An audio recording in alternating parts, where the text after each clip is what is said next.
Alright, so, yeah, the house in Fata Morgana. Guess I'll just give it a little bit more so some people can start showing up. Yo! Hey, Mosca. Uh, yeah, so, how's the audio balance right now? Just asking.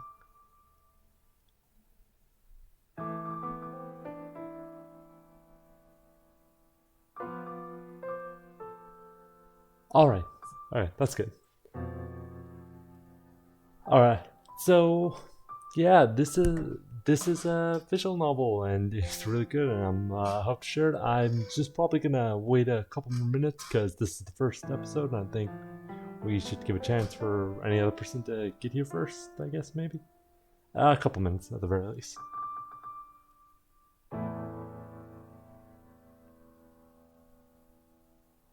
Wait, what? Oh, okay. I got really confused. Yes, yes. We will learn the backstory of Morgana, the not cat, the house inside of yeah. I guess if Morgana can turn into a bus, Morgana can probably turn into a cat. I mean, a house.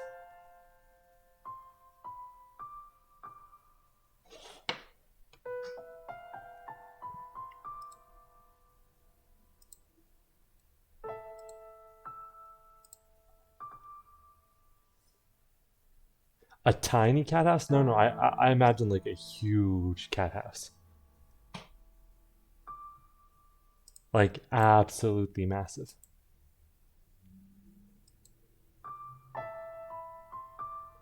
All right, I think it's might as well start now. Uh, So let's enter the mansion.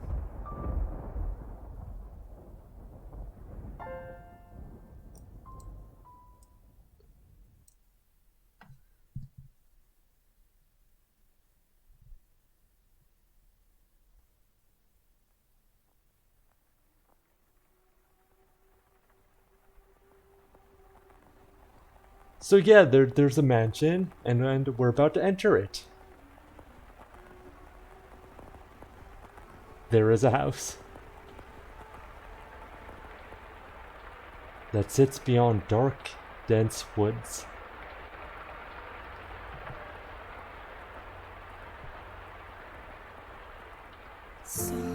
Like the world fading into view after a dream.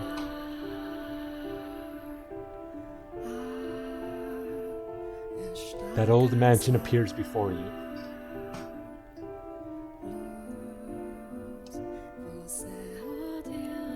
By the way, all the music's absolutely beautiful in here. Without realizing it,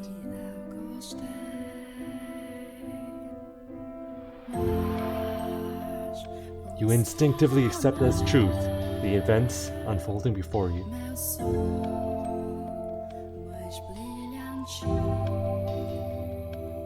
The house lives in perpetuity, an amalgam of mirrored fates and generations. No one knows who first said,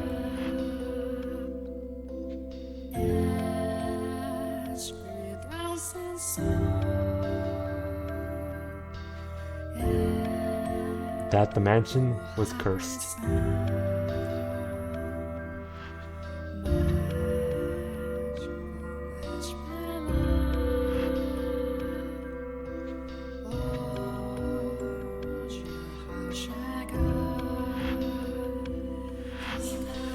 By the way, if the audio balance is a bit off, please tell me at any point, because yeah,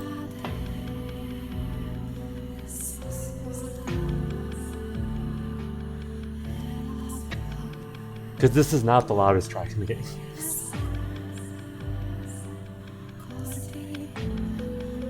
Trains.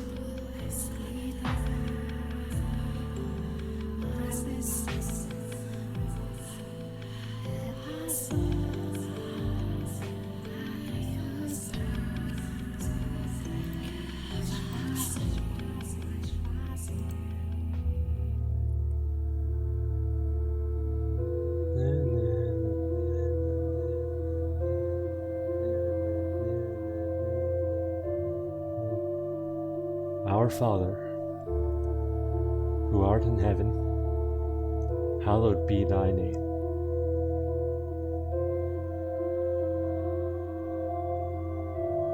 Have mercy on me, O Father.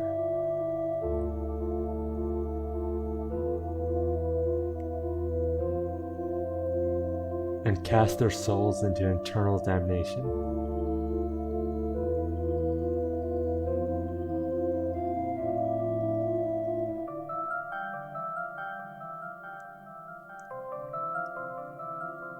I was looking down upon a corpse. My own corpse. I was afflicted with great despair. And at the sight of it being dragged to the place of my crucifixion, my soul crumbled, and I was wholly extinguished. Indeed, I did once lose everything. However, as I fade into darkness everlasting, I heard a voice calling out to me, and so I vowed once more that no matter how long it may take, how great the obstacles that stand in my way, or what form you may assume, I shall come back for you, that I must return to that house. So I ask of you, please wait until this mutilated body arrives there once more.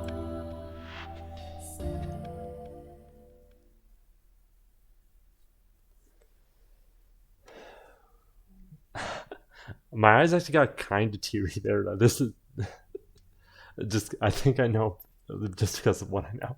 That's, yeah.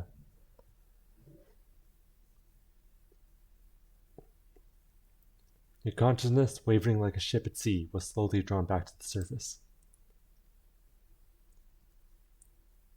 Terror, with each new breath, feeling gradually returned to your fingers. Master, you could hear the pattering of rain from somewhere. Master? And the sound of a crackling fire. Wake up, Master. Creak, creak, creak. Wake up. When you came to, you were rocking back and forth in a rocking chair. The room was dimly lit. Aside from the flickering of the fireplace, there was no other illumination. No light shone through the closed windows. There was only the pitter-patter of rain on glass. It was as though the whole mansion had been enveloped in darkness. Oh, splendid. You've finally awoken. Someone called out to you. So you were about to search the room, but that turned out to be unnecessary. The source of the voice was crouching beside the chair, looking up at you with emerald eyes. Good morning, Master.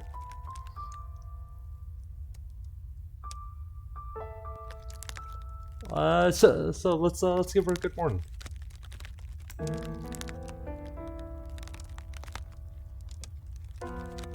What is the matter?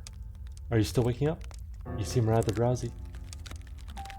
You know, when you wake up in a mysterious mansion enshrouded in darkness, being nice is probably a good idea. Maybe? I don't know, actually. Come now, you must gather yourself. Though I'm glad to hear your voice. I've simply been waiting so long for this moment. Tending the mansion all by my lonesome, ensuring it was ready for your return, whenever that time may be. When I caught sight of you through the window, my heart fluttered. The time had finally arrived. You were perplexed. This woman who looked like a maid seemed to know you, but you had no memory of her. What kind of herbal tea would you like to start your day with? I have some wonderful chamomile leaves if you would like. Or perhaps your tastes have changed since we last met. Tell me, Master, what would you like? I beg your pardon. I allowed myself to get too excited. But I hope you will be sympathetic, Master. I am just utterly elated that I can see you again. The woman appeared to be genuinely delighted that you had awoken, but she seemed to lack the energy typical of her age. Perhaps life was a more appropriate word than energy. But the gloom extended beyond the maid. It seemed to encompass the entire mansion. The plaster walls illuminated by the fireplace and the rose engravings and the ebony pillars felt vaguely familiar, but a crushing sense of claustrophobia overpowered that familiarity. It seemed as though the house wasn't interested in accepting you just yet. Oh my, you do not know who I am? Do you not know who you are either? That is quite the predicament. If you can't remember who you are, then who am I to serve? The woman's face was pale, almost as though A faint chill ran down your spine. You are the master of this house, though it seemed that you have no memories of such. Quite the dilemma. If you know not who you are, then you are no different than a stranger to me now. Indeed, you have returned, but from where? That I cannot say. Then how about this? I'm certain that this mansion is such. I am familiar with the many incidents that have taken place here. I shall show you the history of this house, master. That will surely allow you to recall who you are. The freshly awakened gears in your head began to turn as you mulled things over. The maid had called you the master of this house. With that single mirror in the room, you had no way of seeing what you looked like. Unable to decide, you reflexively nodded. Let us be off then. And fear not, I merely entreat you to not let go of my hand. Should you hold it tightly, you need not worry about being washed away by the waves of history. No matter what happens, you mustn't let go of my hand.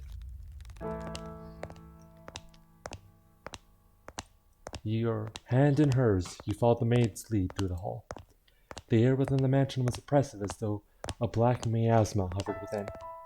The house was bleak and barren, hardly a trace of color to be found. You came across an open window. Beyond it lay nothing but darkness. Neither sunlight nor moonlight could be seen. There was no chirping birds, no rustling grass, no signs of life at all. Everything that would normally give color to the world had vanished entirely. The only other presence was that of the maid. Following her lead, you proceeded to the mansion. After some time, you arrived at a double door, glass within shattered. The door, once pure white, had long since faded into a dull gray. It appeared to lead to the back garden. You could hear children laughing on the other side. Though it is in the state you now see it, a beautiful, beautiful garden once lay beyond these doors. The owner of the time enjoyed gathering rare species of rose from all across the world. At its grandest, it seemed every flower was in constant competition for the most majestic bloom. Would you like to see this wonderful era of splendor and prosperity? Would you, chap? Would you like to see this?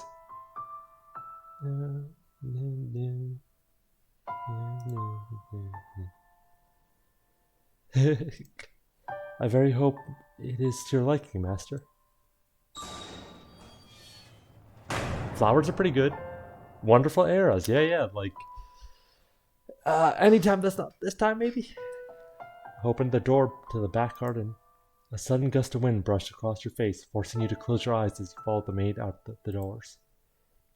When you next opened your eyes, the world was no longer blanketed in shadows.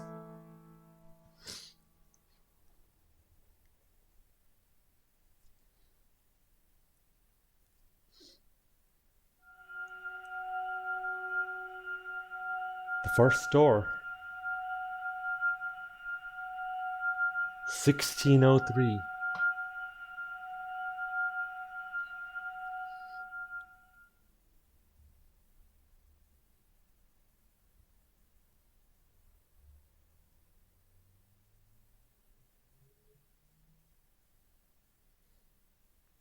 We get a different border already.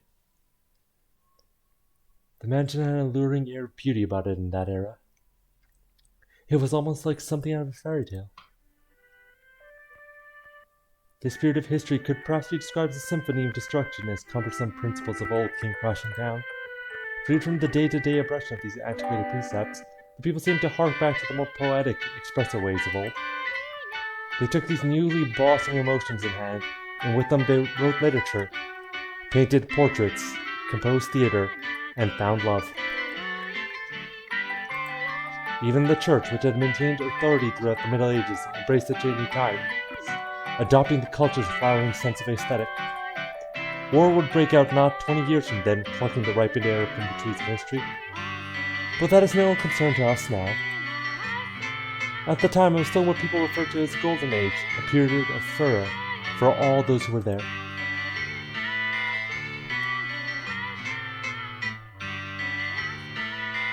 Now let us take a slight detour. No, we will not be changing locations. This is a tale about the mansion, from beginning to end. We will, however, be moving through time. Say, about 8 years into the past. A very wealthy family lived in the house then. The mother and father, brother and sister all had distinctive, beautiful flaxen hair. I was always enamored by their hair.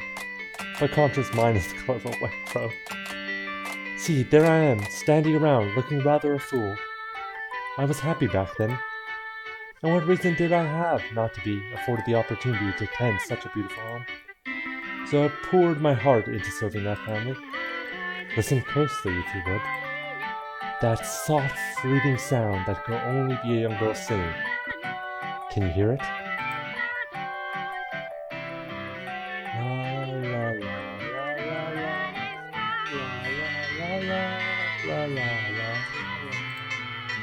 The girl you see, cheerfully picking crimson roses and singing like a songbird, was called Nellie. Though young, she sang with elegance. Nellie was deeply fond of the house's gardens, and she would often spend her afternoons there. Gorgeous roses scattered from all across the world bloomed in the garden. They were given the utmost care and even had the thorns removed, so young Nellie would not hurt herself naturally. The light brown-haired girl carefully plucked petals from the roses, gathering them up as she sang. Her voice was like music played by fairies. Nay, the sight of her was like an angel sent from heaven. Oh dear, please don't look at me like that. I miss I was being rather fanciful. But what is a woman if not fanciful? Little bird, singing night and day. For your little birdie heart, sing your woes away. Pretty flowers all around the little birds, even when the sun comes up. Oh dear, Mel, I've forgotten what comes next. Are you listening? What a nerd. Look at this nerd with his book. Nellie was, as a matter of fact, not only the visitor of the Rose Garden that day. She always came with her older brother Mel. His young siblings were inseparable. Mel adored his little sister, who in turn pined for his attention. The sight of the two innocent children cuddling together, not yet shackled by fear for the future, was truly heartwarming. That day, Mel was sitting in the shade of a tree reading a book.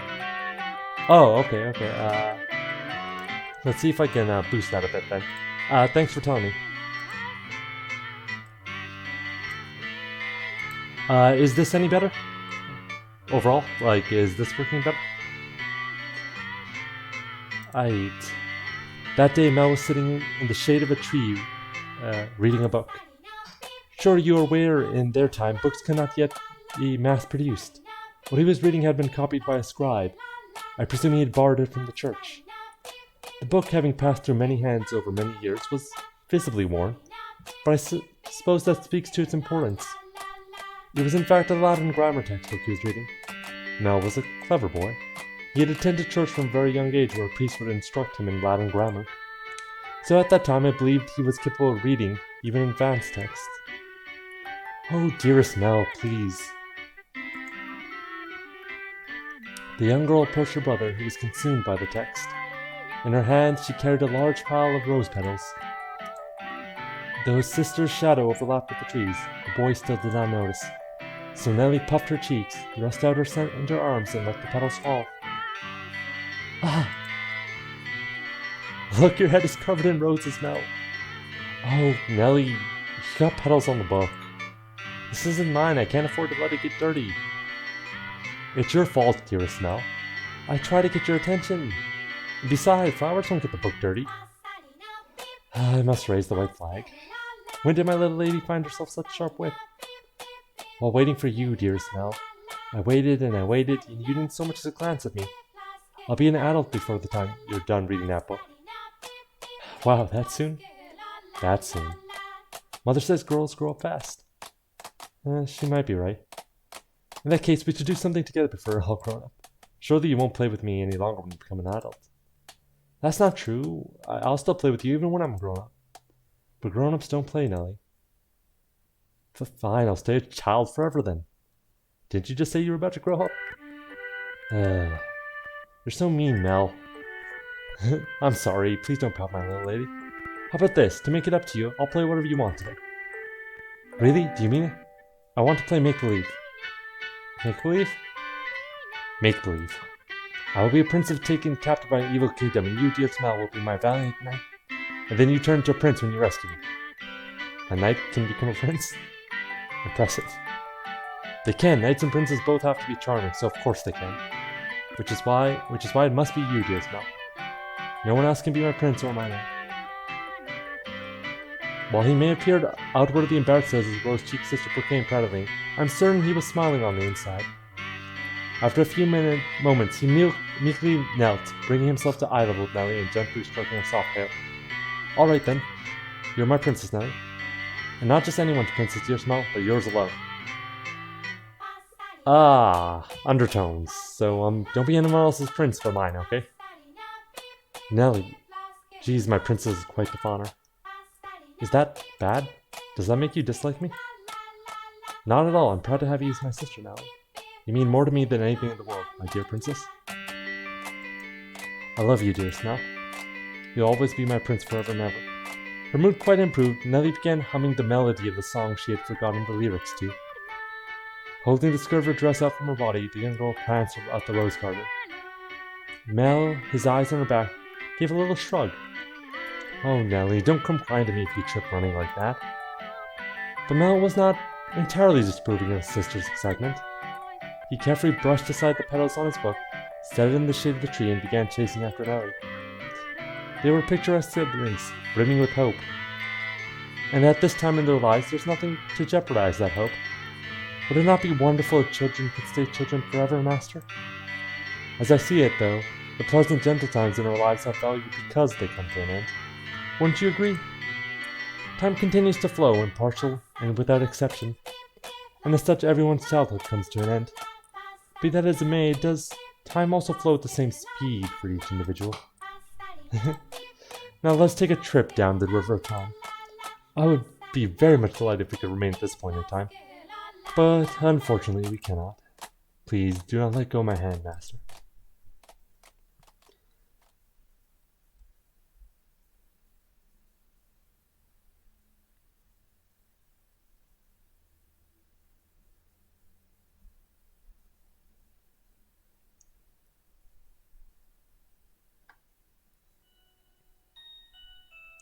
I'll be on my way then.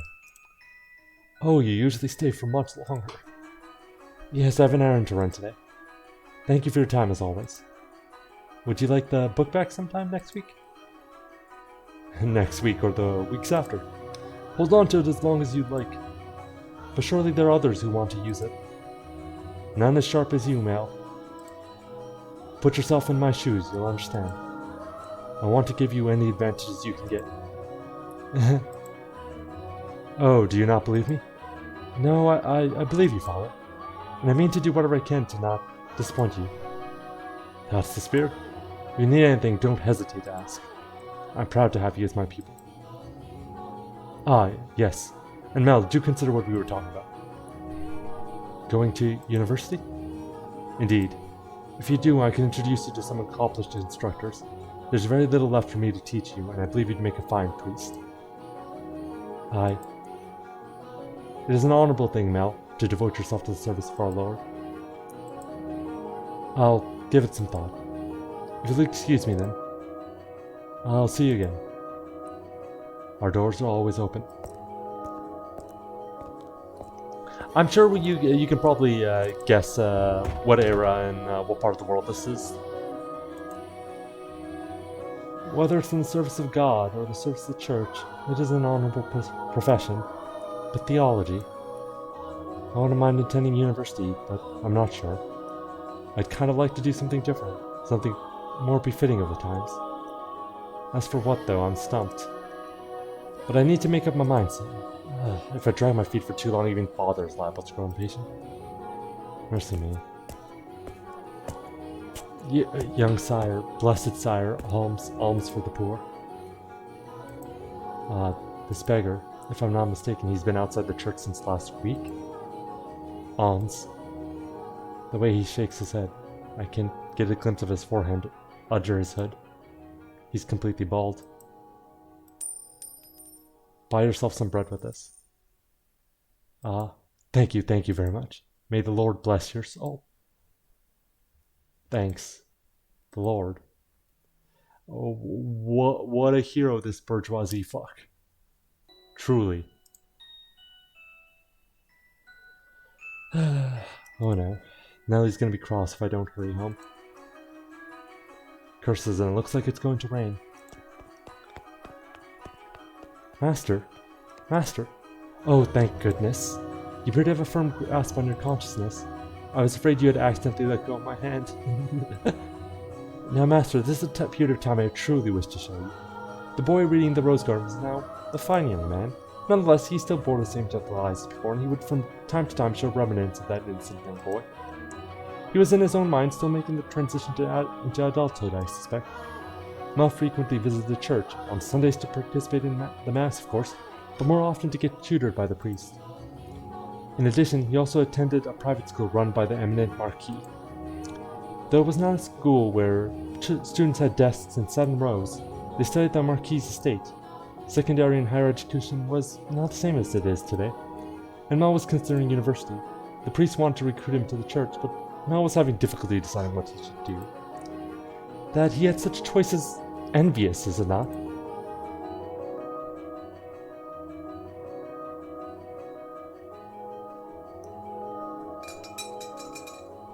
Good afternoon. I'm here to pick up my order. Is it ready? Aye, ready and waiting, young Master Rhodes. Oh, don't call me young master, please. I beg your pardon. I cannot seem to get my head out of the past. Your order's right here, sir. Mel had stopped at the jewelry store in the center of town on his way back from the church. The building was both a workshop and a storefront, and the nobles of the area were deeply fond of the master's wares. He was so skilled, even the royal family had commissioned work from him. As a matter of fact, the wooden sign in the front was engraved with a replica of a piece of jewelry set to be on display in the palace. As artistry flourished in this golden age, the number of shops selling luxurious items such as jewelry rose in kind. However, the clientele of these shops comprised a very narrow range of people. May I have a look? Of course, of course. Good, it came out just as I hoped. Splendid work. Can't afford to disappoint a loyal customer like yourself. An admirable work ethic. I'm sure she'll love it. Such a kind lad, young master. My boy back home could do well to learn a thing or two from you.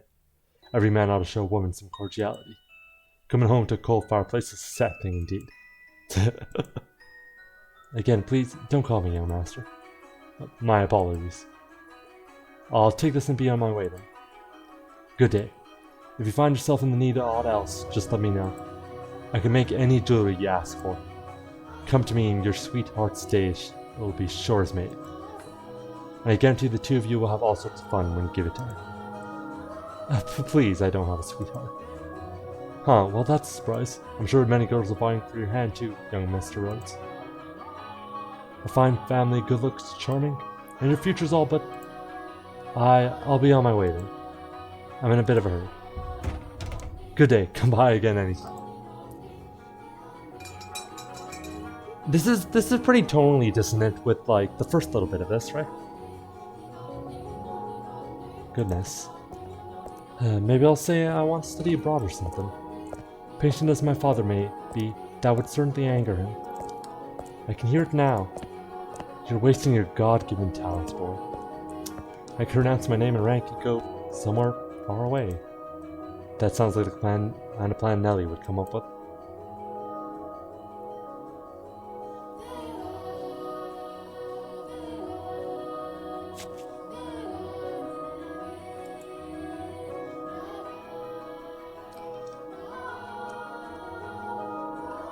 Yeah, since it's pretty obviously like late Renaissance England, and that's the sort of stuff coming up here, right? Think about which countries England has horrible enmity with. In terms of like the war that was being mentioned earlier. As he drew closer to the mansion, the rich fragrance of roses grew more prominent. Over time, this distinctive scent had led to visitors to refer to the house as Rose Manor. It was also probably a play on the flaxen-haired family's last name, Rhodes, which you heard the owner of the jewelry store say just a moment earlier. The mansion looked quite different than it does now, no? No thickets of ivy covering the walls, no rotten, broken doors to be found. I wonder what the Rhodes family would think if they saw the house in its present tragic condition. The sight of their abundantly blooming roses, a veritable symbol of prosperity, long since withered and turned into soil. My apologies, I got a little sentimental there. Let us forget for a moment about our own time. I suppose I stayed out too long. Oh well, sun still shines high in the sky. I'm sure it's... Dearest Mel, what took you so long? Where have you been? I've been waiting forever. Nellie? You're not in the house? Nope, you're taking so long I decided to wait by the gate. But didn't even notice me at all. Is that any way to treat a lady? All this studying's got your head stuck in the clouds. No, it hasn't, really. Also, you're heavy. Could you please get off my back? Heavy? I've been gradually reducing the amount of sweets I eat. And I love sweets to maintain my fit for new dress, and you call me heavy? I didn't catch that. Were you saying tongue twister? You're such a dimwit, Mel, jerk, blockhead, weakling, and obnoxious to boot. Whatever happened to the delightful little girl who was once my sister? She'd probably throw a fit if I said that out loud. Should you really be outside, Nellie? You are the star of today's event. It's fine. They call it a birthday party, but I know it's just about fraternizing. It's obvious Father's true motives are. He'll be getting a bunch of boys from good families to look for someone to marry me off to. I have no interest in that at all. Don't be like that, Nellie. They're all here for you. At least enjoy what you can of the party. I guess, and besides, not completely terrible. Look at this, dear Smell. What do you think? What do I think? About what? About what? Mel. My new dress. It arrived. I'm wearing it. How could you not notice? I did notice it was something I had seen before, but you have so many dresses now, he said. But this is the dress I had made just for today. Look at the colors, they're so pretty. It's the work of a renowned dyer. And this belt is just lovely. You see how it comes together to form a butterfly? Oh, I'm just absolutely in love with it. I think I'll be wearing this dress for a while to come. So tell me, what do you think? Does it look good on me? Yeah, it does. It's pretty. In some ways, I guess she's still a delightful little girl. Oh dear, Smell, I love you. Oh, don't jump on me like that. Oh my, you dropped something. And what have we here? Wait, hold on, no, you can't have that yet. Is it a present? Give it back. I was going to give you that later. I knew it. It's just for me, and just what could it be? Hey, don't open it. What's the big deal? It's going to be mine soon anyways, isn't it? Oh, I love it. A rose necklace, and this design. It's from the jeweler the royal family uses. Oh, my dear Smell. You had this made just for me. Oh, jeez. It defeats the purpose if you open up before the party. Happiness is always better sooner rather than later, Mel. I think I'll put it on right away. There, how does it look? It looks lovely. My prince is still the sweetest in all of the land. Don't make such weird noises. Oh, but why not? A prince always knows exactly what his princess wants. And his princess wanted some rose jewelry to go with her new dress. Understand? Geez, I sure don't have it easy playing with Prince now. It might be about time you found a new one. A prince is a prince, but you can't just find one standing on the street corner. If you want to retire, dear Smell, you're going to have to wait another 10 years. That's a long time. Or if you find yourself a new princess. I'm not so... You're about as romantic as a rock, dear Smell. But worry not, your adorable sister will always be your princess. What more could you want? Are you really allowed to be the judge of that? I mean, more to you than any other girl in the world, do I not? Then that makes me your perfect princess. Hey, what's with the laugh and it'll all be over soon laugh? You're always telling me I mean more than anyone to you. Yes, you do. More than anyone in the world, my beloved baby sister. I'll take good care of the necklace. Thank you, my dear Smell. Well, if you're happy with it, then so am I. So, you're very welcome. Now back into the house with you. Can't have a party without the guest of honor. Do you know if anyone is here yet? Nope. I imagine they'll be here soon, though. Were you down at the church again today, Mel? Yeah, there was something I didn't know how to translate, so I went to look it up. Wow, so diligent. I can't say I really like the priest there, personally. Actually, I kind of feel the same way. What? Really? What? Well, you know, I have my reasons. So even you don't always like the priest, huh? Let's skip mass on Sunday, then. We can go play. No skipping church. As grew the brother, so too did the sister. That day, Nellie would be turning 14, and Mel, 3 years her senior, was 17. You saw with your own eyes, so you know just how much she has changed. She was always a cute little girl. She grew into an even more beautiful young woman. Though she was only 14, she was well on her way to becoming a fine lady. As for her character, well, but a girl like that has her own charms, would you not say? Drifting down the river time, the two siblings matured into healthy young adults, but the core of the relationship did not change in the slightest. Nellie was very much attached to her brother, and much as Mel complained, he still cared deeply for her sister. Around the time the sun had begun to set, carriages started lining up outside the well-dressed aristocrats made their way into the house. As Nellie had suspected, the majority of them were boys. Yes, I understand. You don't need to say anything more. Rose Manor, right? Okay, we'll go together. Me alone? No, please don't make me. The inhabitants of Rose Manor are surely living quite contented lives. And I'm sure that they don't remember a thing.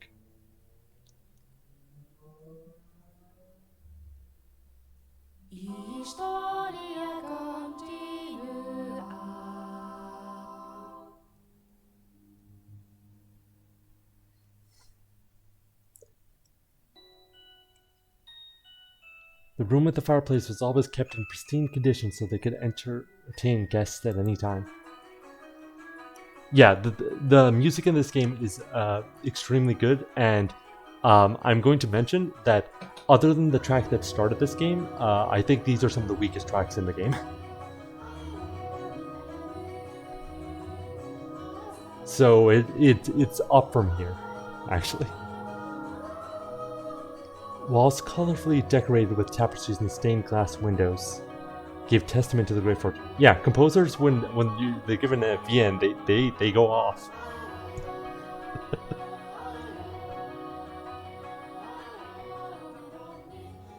Walls colorfully decorated with tapestries and stained glass windows gave testament to the great fortune. The servant's first assignment every morning was to clean this room.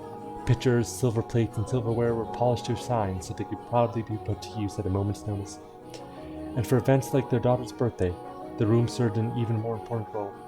The table's tops were removable, so they had ordered a new tabletop with designs made specially for this occasion. Yep, no scope 360's right for that.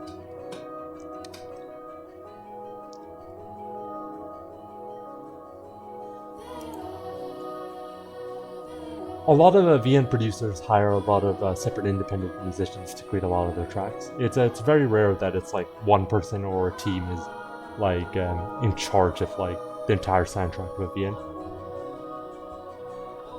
And once the banquet had drawn to close, tables speckled with half-empty wine glasses and leftover candied fruits were moved off to the side to make room for, of course, the festivities. Good evening, Lady Nellie. You're looking particularly lovely today. Nellie, I had those jewels cut just for you. You'll let me have this dance, won't you?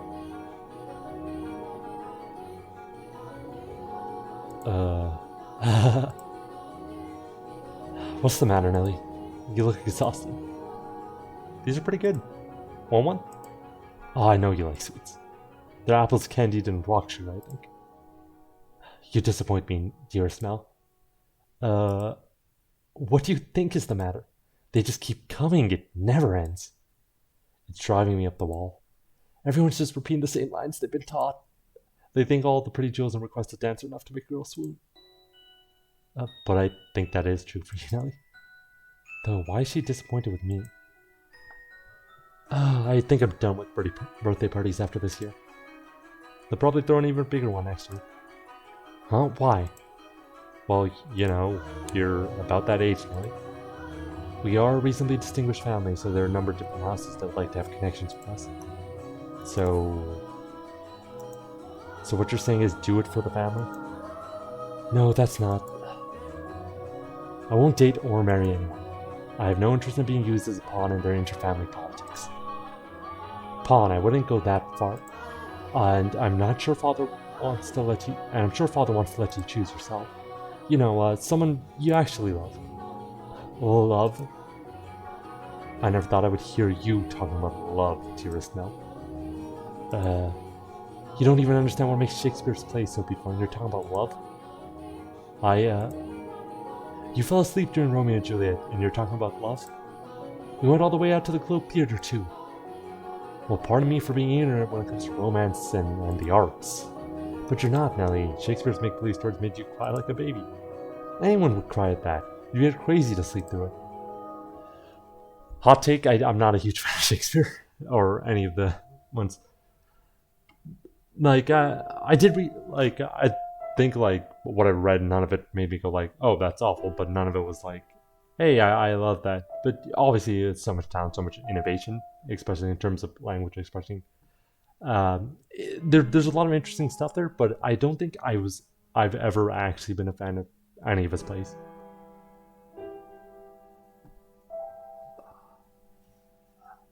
That's not what I'm saying.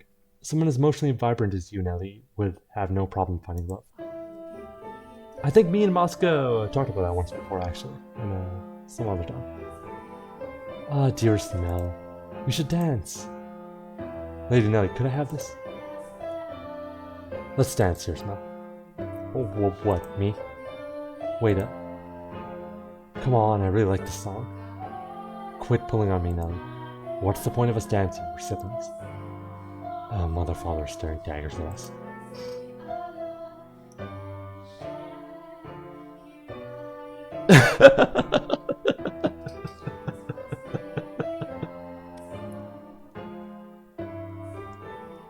No matter what day is it today, dear Smell. I'm glad that my take is better than that character from Psychopaths at the very least. Your birthday. Exactly, so I can do whatever I want. Now tend to your princess, as a proper prince should. Oh jeez, how did I get myself into this? Nellie's skirt fluttered along with her as she stepped in time to the music. She was not only a skilled singer, but a skilled dancer as well. Mel, on the other hand, fumbled over his own feet, trying to keep up. One would be hard-pressed to describe his dance abilities as good, even as flattered. The boys of his pedigree were taught to dance as part of their etiquette lessons. He found himself more being dragged around by his sister. He could hardly be said to be attending to her. This is humiliating. Because his parents had been hands-off in raising him, largely giving him free rein to study and learn what he pleased, Mel looked like a tangled-up marionette. From throughout the hall, he could hear giggling, uncomfortable chuckling, and people coughing to disguise their laughter. Come now, dearest Mel. If this is the best you can manage, what are you going to do when you find a girl that catches your eye? I won't, so it doesn't matter. Follow my lead, Mel. 1, 2, 3. 1, 2, 3. Nellie alone enjoyed her time dancing with her brother, and quite thoroughly at that. It did not matter to her that he moved awkwardly or that the guests were giving them cold stares.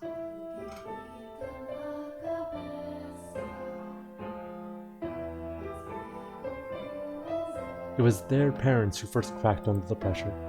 Just as their father was about to give an exaggerated cough to stop the music, a ruckus suddenly swelled up near the entrance. What could that be? Who knows? Whatever's going on had been spared. The music came to a stop and the party began bustling. I'm gonna be honest. That's an opinion that I may be sure, but honestly, I think Romeo and Juliet's probably one of Shakespeare's weakest plays, actually.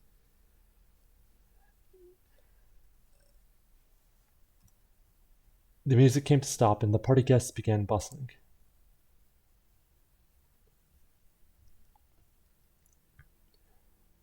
The sibling's father spoke up sternly above the noise in order to quell the spreading commotion. He ordered the servants to investigate, had the music restarted, give a short apology for the interruption, and set the party back on course. I went to go check on the entrance with other servants, as I recall.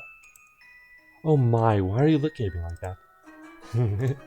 These are not my memories, but those which dwell within the mansion.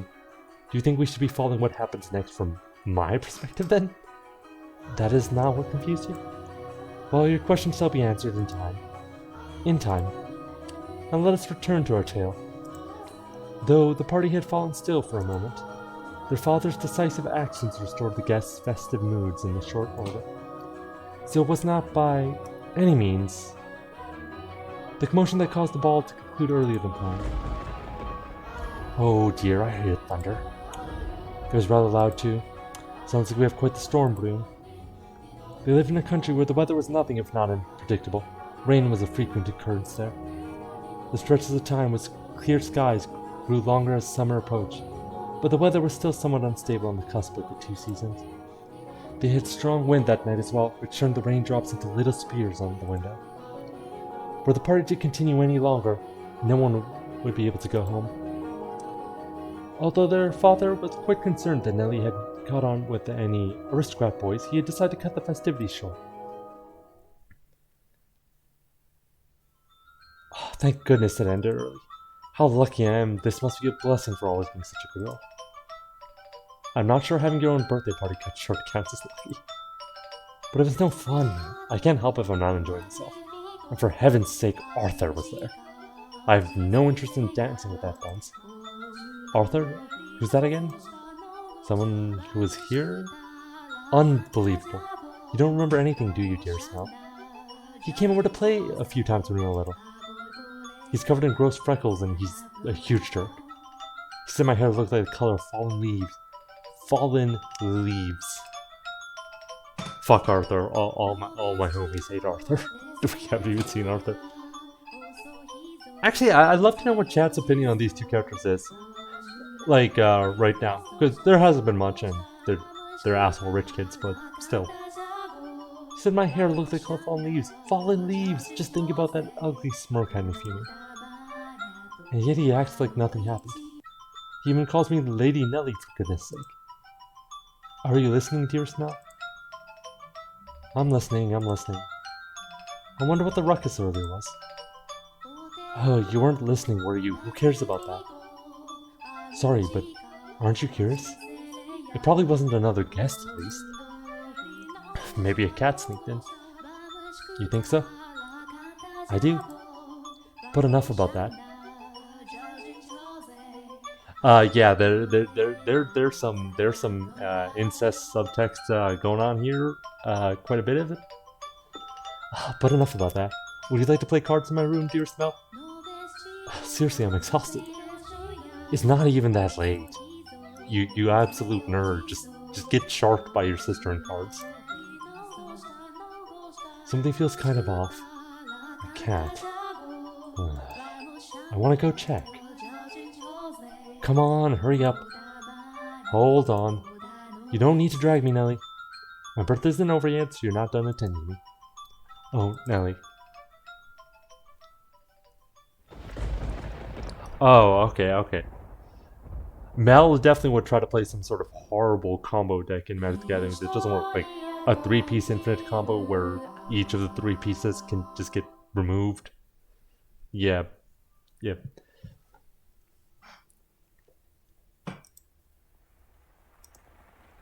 rain just won't let up. I can't sleep. I wonder what the commotion earlier was about. Oh, for goodness' sake. It's all the storm's fault. That's why I can't sleep. I'm just fretting over nothing. I'm sure Nellie was right. It was just a cat. Maybe a dog. Ah, I cannot sleep. I hardly ever have this much trouble falling asleep. Ah, what could this feeling be, I wonder?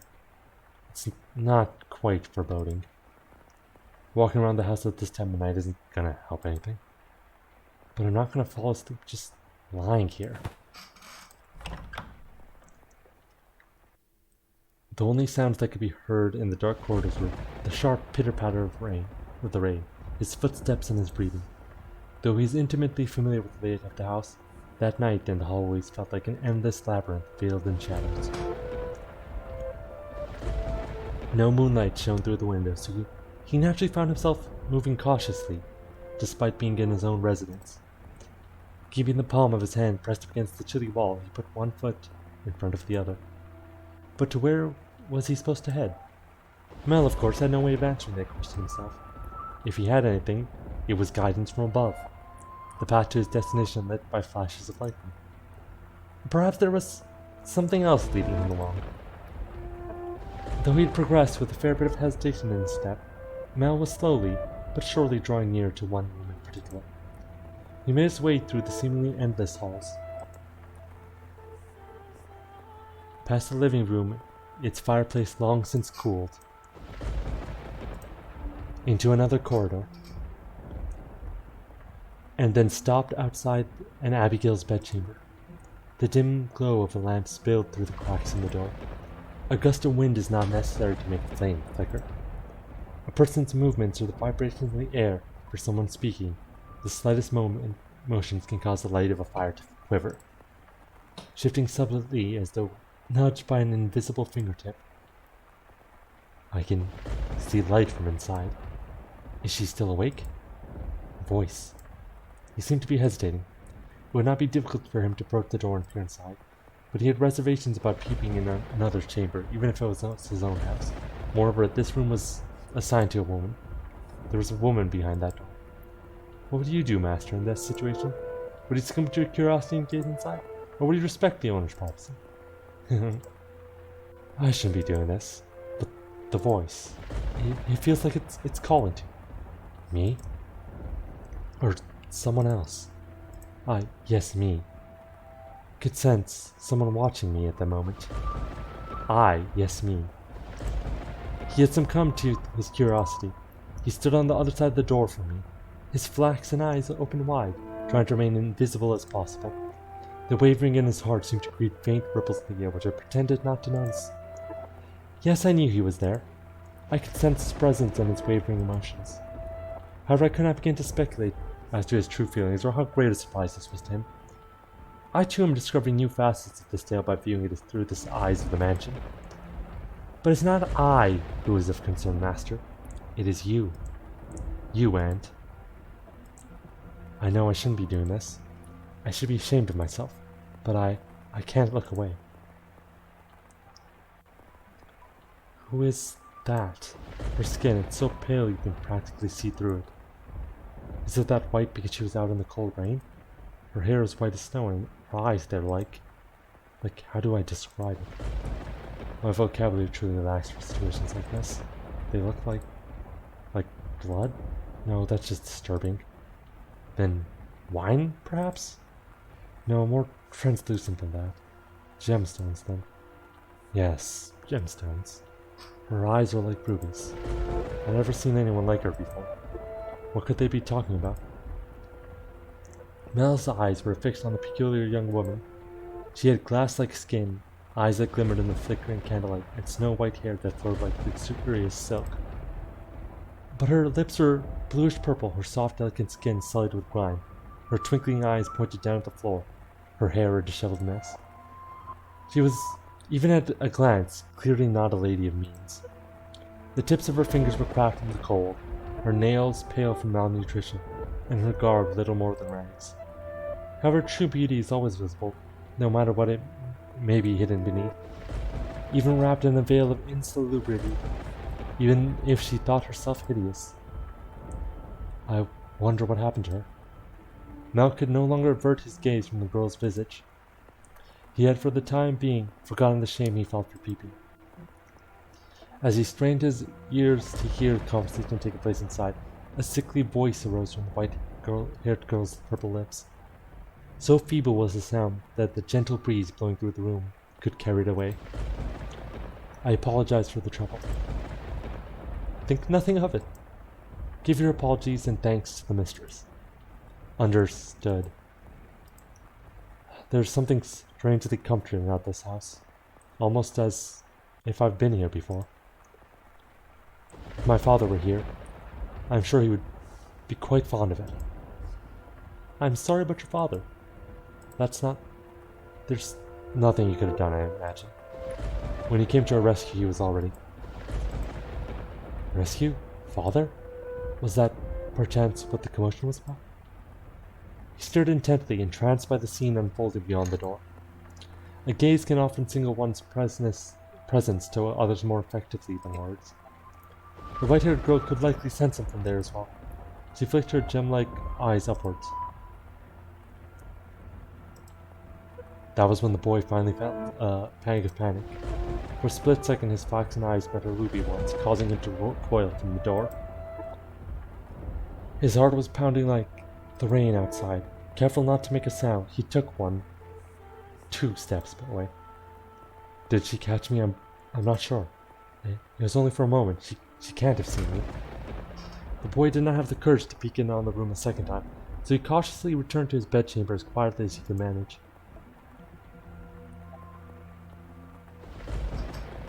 But even beneath his cover, he could not erase that girl's eyes from his memories. Her melancholic red irises, her voice delicate as a glass sculpture, her pale, almost lifeless skin, her pure white hair. Every singular detail kept him from banishing her image from his mind. Nor could he restrain his heavily pounding heart. Who could she be?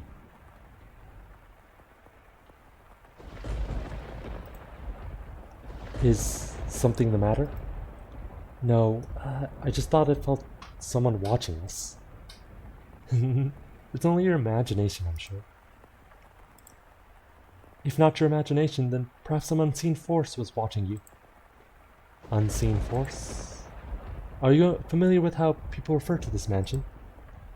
Rose Manor. Yes, indeed. It is called Rose Manor because you can smell the sweet fragrance of the rose garden even at a great distance. But that is not what I meant. It is said that a witch resides within the house. A witch? I have not heard of any such stories. You probably wouldn't have. It was a very, very long time ago. Nothing you need concern yourself with. You have a peculiar presence about you. Should I consider that a compliment? It's getting late. You should get some rest. A room has already been set aside for you. But first, may I ask you one thing? Yes? I do not believe you have given me your name yet. My name. My name is... Al. Ugh. Wake up. Get up, Mel. What? Some sort of witch in some sort of cursed mansion could person who's only read Umineko. This is giving me some big Umineko vibes. Na na na na na na na na na na. It's morning. You disappoint me, dear Smell. It's very much long since morning. I didn't see you at breakfast, so I came to find out what's the matter. I've really been asleep that long? And father's too lenient on you, dear Smell. Oversleeping is hardly proper behavior for a firstborn son. I know. But before that... Yes, dear Smell?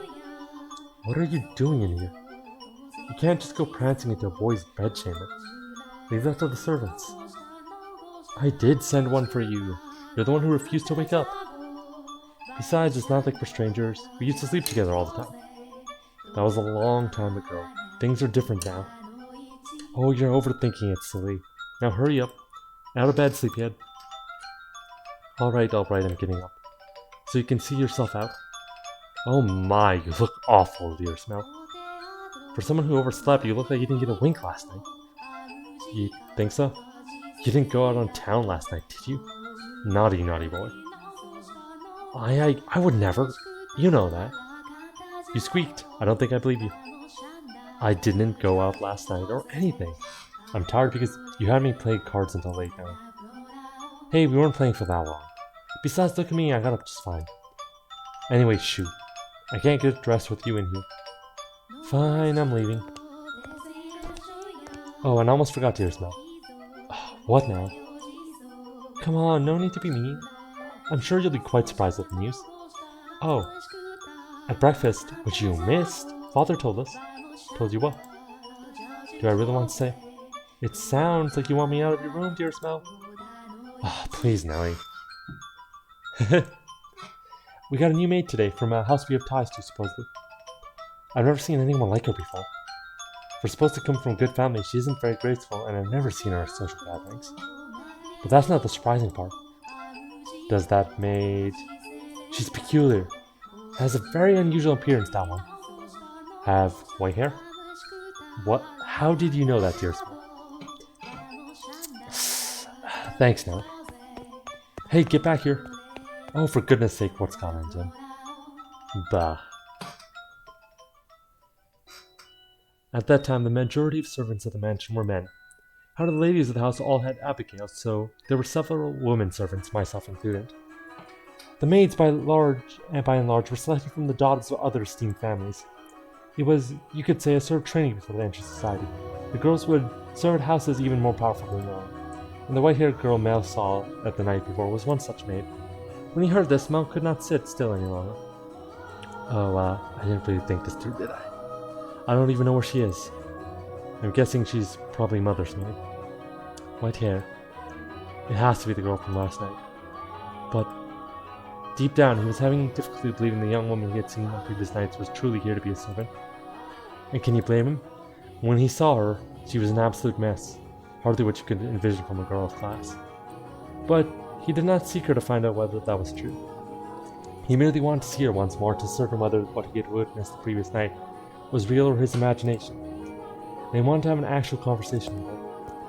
I don't want to run into Mother, that would be awkward. He was heading toward his mother's bedchamber, but the closer he drew, the heavier his each step grew. He rounded a corner, debating whether or not to head back, and he stopped in his tracks. On occasion, wishes do come true. When Mal turned the corner, he saw her, the same girl, the same white hair. Ah, she appeared to be cleaning the hallway. She traced along the wooden carvings lining the wall, making certain not to miss even a speck of dust. The girl wore a pristine dress, the uniform of the mansion's abigails. There was no longer any felt to obscure her beauty. All that had covered her pure white hair and glass-like skin was no longer. The one thing that had not changed were her listless ruby eyes. Pardon me. Hearing his footsteps, the young woman raised her head. She caught Mel's gaze, and for the brief moment merely blinked at him in silence. Lord Mel, yes? Your father informed me of you. Did he? I guess I don't need to introduce myself then. I believe she made an attempt to smile. Though it was difficult to tell, she quickly dropped her gaze back to the floor. Flaxen ruby eyes met only for the briefest moment. She seemed to be looking at both someone and no one at all. Everyone here is truly has the most beautiful color of hair. Did you have business with the mistress, Lord Mel? I can let her know if you would like. No, I was looking for you. For me? Mel felt as though all the blood in his body had begun to flow backwards. He cannot effectively describe the sensation, but in a word, it resembled panic. On his way to find her, Mel had come up with a number of subjects he wanted to talk about, and he generally had little trouble speaking with others. He had less experience interacting with women, this was true, but the time he had spent around Nellie had kept him from stumbling too much. Until then. Yes, for you. Why would you be looking for me right now? I was wondering how you were doing. Pardon? I'm quite fine. Good, that's great to hear. You fool, Mel, what are you even saying? You have more important things to ask, like where she came from, or to tell her she has pretty hair and eyes. But I don't want to trouble her too much. Lord Mel? Yes. Sorry, you just suddenly fell silent. Was I, in your way? In my way? No, not at all. What are you up to? I'm cleaning. You absolute buffoon. Well, yeah, I didn't need to ask. Ah, are you cleaning?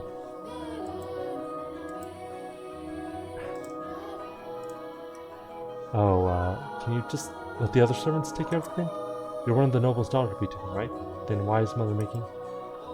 No, I'm doing this because I want to. Yep, Mel is like, I have this important message to give her. She's really pretty. Oh god, she's beautiful. The mistress appeared busy and I could simply not be idle. But I enjoy cleaning. Well, if you say so. Say, yesterday. The mansion is truly a thing of beauty. All the many roses of the garden, even the furnishings, has had a great deal of thought put into it. This family must have a wonderful sense of aesthetic. Oh, yeah, thanks. Did she just change the subject on me? I'm delighted to have been given an opportunity to service such a magnificent house. Mother and father actually had nothing to do with that, not even the garden. Negative game, yes, yes. That's all been around since my grandfather's time. This mansion was a complete wreck when he bought it. Oh, was it? Yeah, frankly, I'm surprised he had actually paid money for it.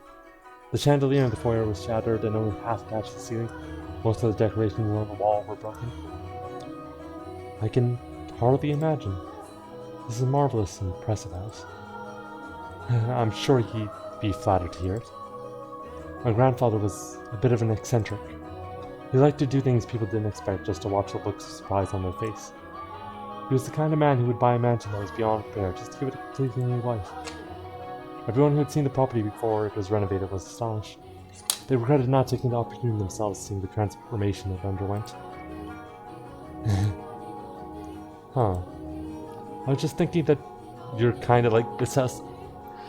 You're digging yourself even further here.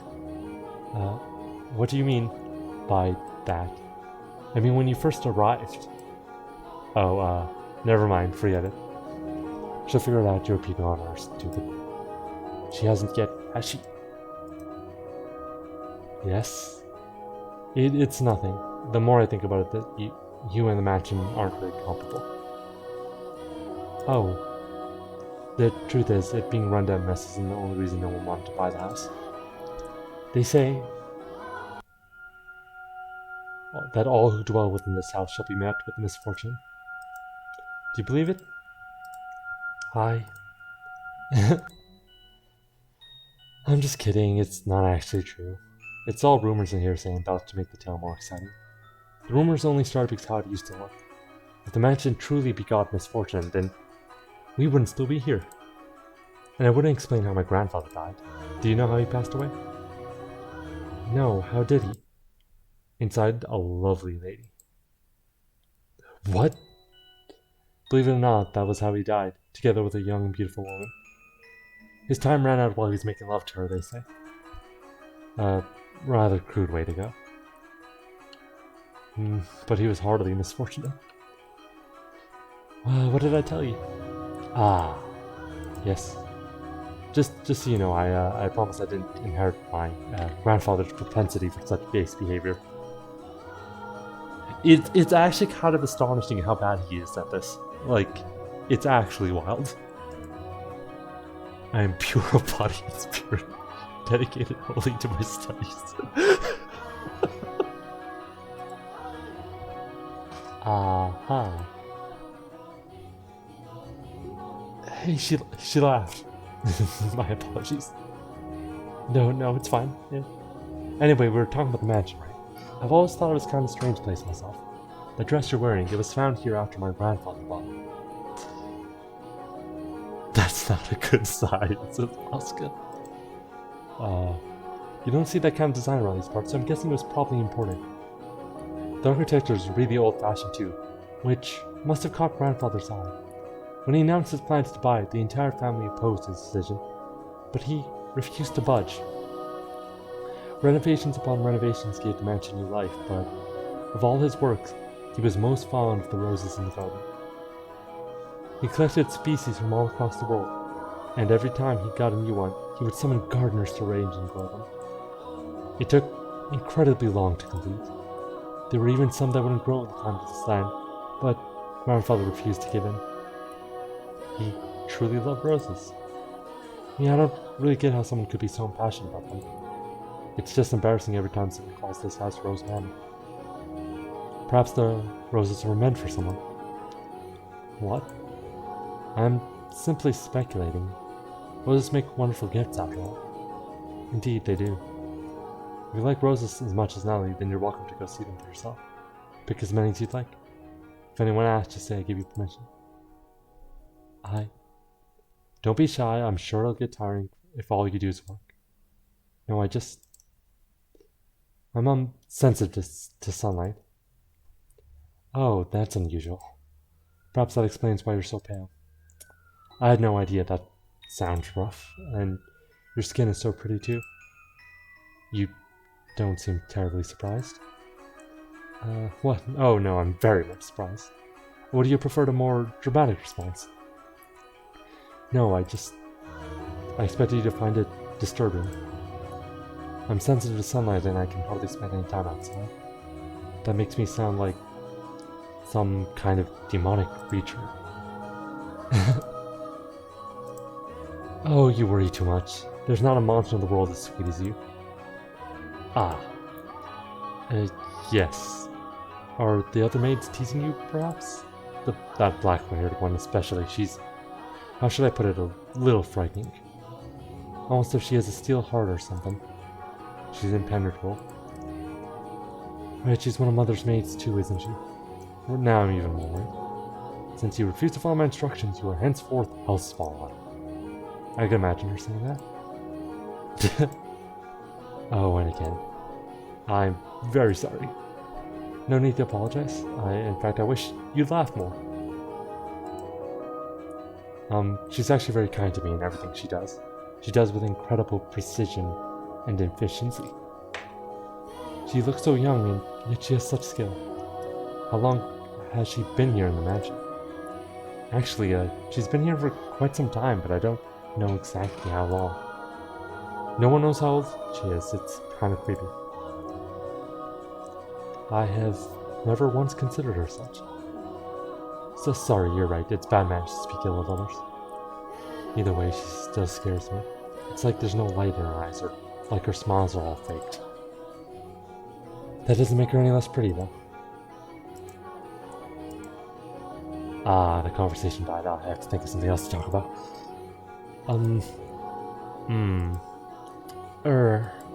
I guess you can ask me. Does the master, your father, Lord Mel, often retire from the mansion? I have not seen him around yet. Oh, yeah, father frequently returns home. The mansion's actually our secondary house. Imagine having a secondary house. The sheer decadence. Why do you ask, though? Imagine having the first house. The sheer decadence. I was just curious, nothing more. Oh.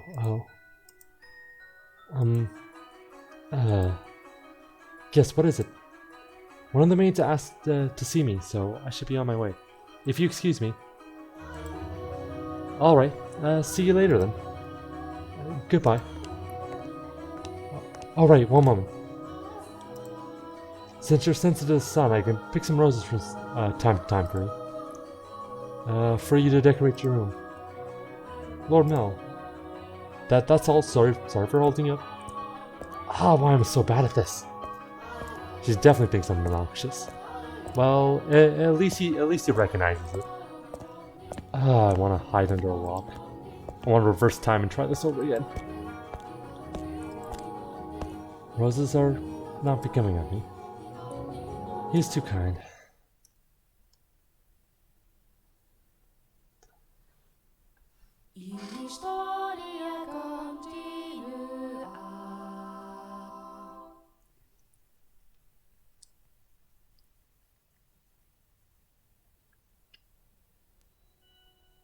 You have my thanks, Father, and I apologize for being late today.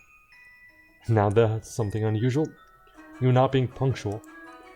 Maybe next time we'll go through a whole month without rain. Do I have mercy on next year's crops, Mel? You hyperbolized, Father. So did something nice happen? Huh? You look like you're in good spirits. Do I? No, nothing. Something did happen, didn't it? It's all over my face, isn't it? People prefer an open book to a face of stone. So it is. People may prefer it, but it's not a good trait to have for social engagements. What? Not the kind of engagement you'll be having anyway. I'm sorry, don't look so dejected. For now, at least, there's nothing wrong with that. So tell me, what has you in such a joyous mood now? You torment me so, Father. We've taken on another maid. You know how that goes, right? Someone new comes and things get lively for a while. All the excitement has gone to me, that's all. Oh. Why are you looking at me like that? No reason, no reason. So what family does this little lady come from? Oh, I don't actually know. You don't know? I was going to ask her, but I missed my chance. Father has returned home and I can't speak to Mother. I see. She's caught your eye, has she? Yeah, she has. That's interesting. Why can't he speak to his mother? Or due to this fact his father's back? Yeah, she has. But the truth is, you're more than just interested in her. Are you not? What? No, I... Ha ha ha. You really do enjoy tormenting me. Well, I should be getting home now. Mel. Yes? Make certain you find out where she's from. If you're not genuinely interested in her, it's your responsibility to determine if she's actually suitable for you. Thank you, and excuse me. It doesn't matter if she's from an esteemed family or not. No, I'm not in love with her, I'm just interested. This isn't love now. It couldn't be. This is me we're talking about. Besides, I hardly even know her. Young sire, blessed young sire, alms for the poor. It's the same beggar as before. I don't think he's moved since then, but he looks skinnier than last time. He's going to have trouble making it through the summer. I should give him something while I still have the chance. Alms for the poor, have mercy. Sorry, but this is all I have to give you. Ah, thank you very much. Blessing upon you. May the Lord bless your soul, young sire. Thanks. I feel bad for him, but that's just the way of the world. Farewell. The skies are really clear. The sun shone fiercely down on the town that day. As was characteristic of the era, cloudy days and rain were frequent during the season, but the sun almost always took the stage the day after a storm. The cathedral standing tall in the center of town, the stone-paved streets clacking with pleasant sound of footsteps, the people peering out from beneath the awnings to look up at the sky. In Mal's eyes, it was as if all were blessed by a divine light. However, not everyone living in the same land was equally blessed. In fact, the blessed were far outnumbered by the forsaken. Even if their time would later come to be referred as the Golden Age. Elsewhere, back at the mansion, Nellie was causing trouble for the Abigails. On whim, she decided to redecorate her bedchamber, so she gathered the maids and put them to work, shouting orders and demands and complaints. And she had not summoned only her personal servants, but others as well, including the white-haired girl. No, not like that. How many times must I tell you? The tapestry goes by the door, and I don't like the carpet's pattern. Is there anything else we can change with it? Hey, who put this ugly vase here? Nellie appeared to be rather irritated, and it was the servants who bore the brunt of her frustration. Though if they found this similarly vexing, none of them showed it. She was a girl who spoke her mind, a trait particular to that time in history. One of the Golden Age was so vivacious, in fact, that it inspired parody and satire in foreign countries. But no matter how hands-off her parents were, had Nellie been born a generation earlier or a generation later, she likely would not have been able to act so free-spirited. That day, however, Nellie did not seem to be her usual self. Though she always spoke her mind, it rarely went beyond being childishly adorable. It was unusual to see her in such a foul mood, not even a smile on her face. Ugh, get rid of it all. Get rid of all of it. The carpet, the chair, that desk, it's all... That chair.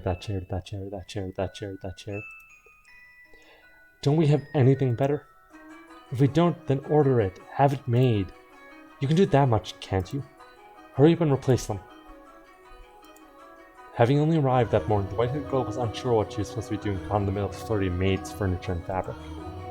She chased frantically scampering Abigail's with her eyes, made attempts to help, but not being familiar with the work, she only ended up getting in their way.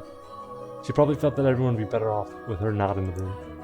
So when the maids ordered to get new furniture made their way out of another room, she attempted to follow them. You hold on a second. Yes, you with the white hair. However, Nellie stopped her before she could take her leave. What?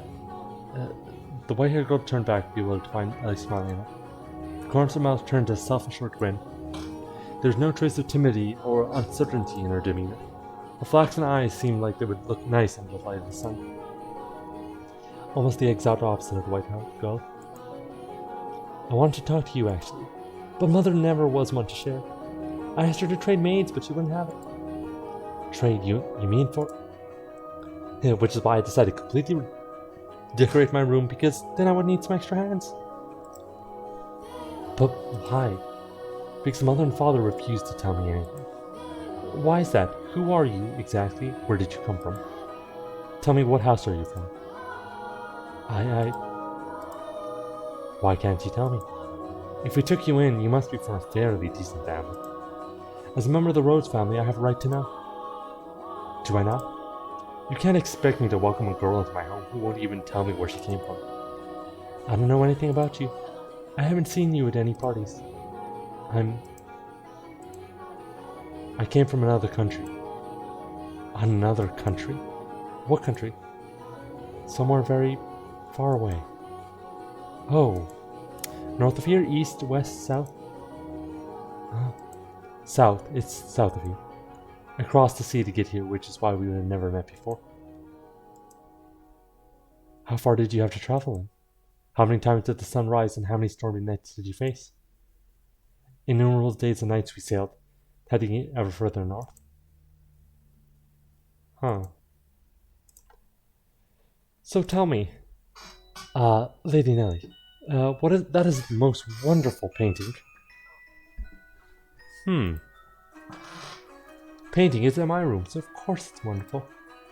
But that one especially so. You're both so adorable, you, Lady Nellie and Lord Nell. How old were you when it was painted? Huh? Oh, that painting, goodness, yes, you have a good eye for it. It is magnificent, isn't it? This was done when I was 4 and Mel was 7. You see how we're standing next to each other, holding hands? He was too young to remember it well, but Mel looks like he was really embarrassed. But standing there like statues made for a boring painting, Nellie explained brightly. Having completely forgotten she was pressed up against the white-haired girl, she did a little twirl, stopping to face the portrait. Though many paintings lined the walls of her room, Nellie was most fond of the one of her and her brother. Two darling siblings standing side by side, the older brother smiling kindly and the younger sister sweetly tilting her head, her cheeks the color of fresh-picked apples. It was like the very embodiment of their happiness. A painting lays its subjects bare, you know. Fortune and misfortune, happiness and sorrow, enshrined on canvas for all to see. And this reflection is not merely limited to the point in time it was made either. Did you know, Master, that paintings are alive? They are drawn with a brush of an extended stretch of time, unlike photographs, which capture a singular moment. The two have their own individual merits, but a photograph is still while a painting moves. Portraits reveal both the past and the present state of those they depict. Mel and I have always been close. I would sing songs to him, he would teach me about all sorts of things. He's so smart. Nowadays, Mel hardly even goes on walks with me, making excuses like, I'm an adult now, but we used to spend a lot of time playing together in those rose gardens. I see. The white-haired girl normally had difficulty smiling, but her lips naturally curled upward as Nellie reminisced. A vision of two happy siblings had probably swelled up in her mind, and I imagine there was a faint trace of envy in her heart as well. Lady Nellie, you love Lord Mel quite deeply, I see. Yes, of course I do. Mel's smart and he's studious, and he's incredibly kind. For my birthday, he gave me this wonderful rose necklace. The jewelry shop he got from is famous because even the royal family makes commissions from their workshop. So he had to have it ordered months in advance, just for me. He's a prince. Oh. He's pretty charming, wouldn't you say? That's why I call him my prince. But you know what, Mel? Is a terrible dancer and he still hasn't got his feet on the ground yet. And he's so bad at interacting with girls. So there's no one else who would say that about him. He's quite the gentleman. I assumed women would be drawn to him. Gentleman? Have you met Mel already? This morning, briefly. That reminds me, Mel seems to know about her too. What do you think about Mel? As I said, he's a gentleman. That's not what I mean. I don't think I'll let you get away with putting any funny ideas in his head. What? Mel is too trusting, he's pure of heart, so I won't stand you trying to take advantage of me. I would never. So you say, but you actually want to get close to him. I wouldn't dream of it, Lady Nelly. He is a man far beyond my reach. You aren't planning on doing anything, are you? Not at all. And you don't have any romantic feelings for him, do you? Well, do you? I have no romantic feelings for him, Lady Nelly. And you won't develop any? I will not. And with that, Nelly gave a wide, satisfied grin, even though one has no way of knowing how another truly feels, or how they might in the future. You wouldn't, would you? Now that I think about it, there are plenty of other boys. You getting together with Mel is downright absurd. Indeed. But anyway, back to what we were talking about earlier. Your family, I almost forgot. You haven't told me exactly where you came from or anything about you. Lady Nelly, I brought a new carpet. Just look at the embroidery. The work of a true artisan. I'm simply in love with it. Surely you will find it to your liking as well. Wow, you're right. That's a Florentine stitch, isn't it? I wonder whether someone mimicked the style if it was imported. Either way, great find. Let's hurry and get it laid out. Oh, we'll have to see how the colors go with everything else. We have to finish redecorating quickly so I can show Mal. He'll be so surprised. What wonderful taste you have, Nelly. When the other Abigails returned, so too did the bustle within Nelly's room. As the white-haired girl watched, a faint smile crossed her lips. Perhaps it was a relief at having escaped Nelly's inquisition. Or perhaps...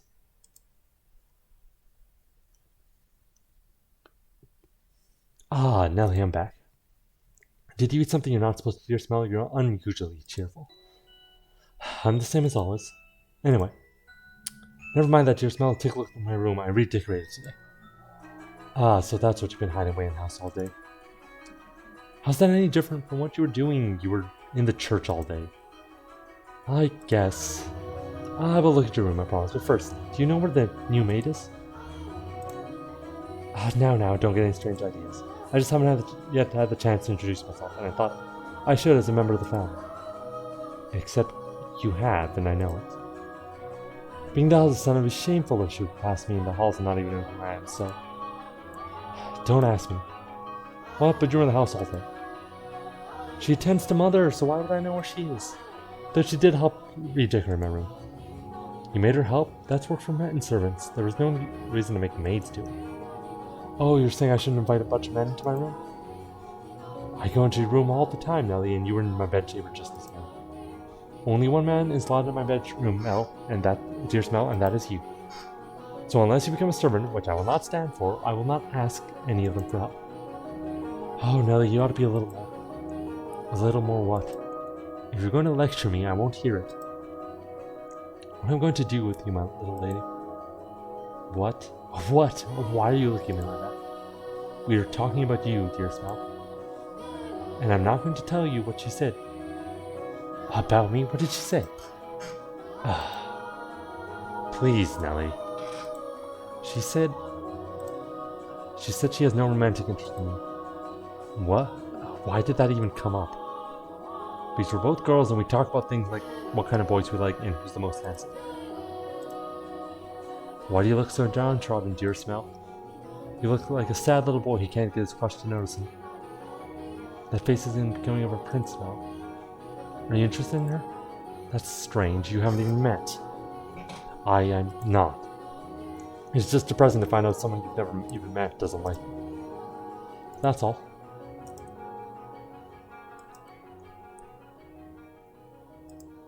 If I'm going to make my move, I must do so soon. I don't have much time. The master of this house isn't around, so next in line would be him. That painting. Ooh, Ooh, ulterior motives.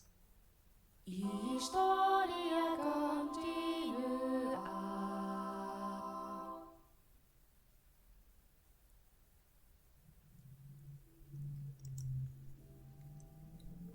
Despite his near devastation by Nellie's news, Mel's flaxen eyes continued to wander in hopes of catching sight of the girl.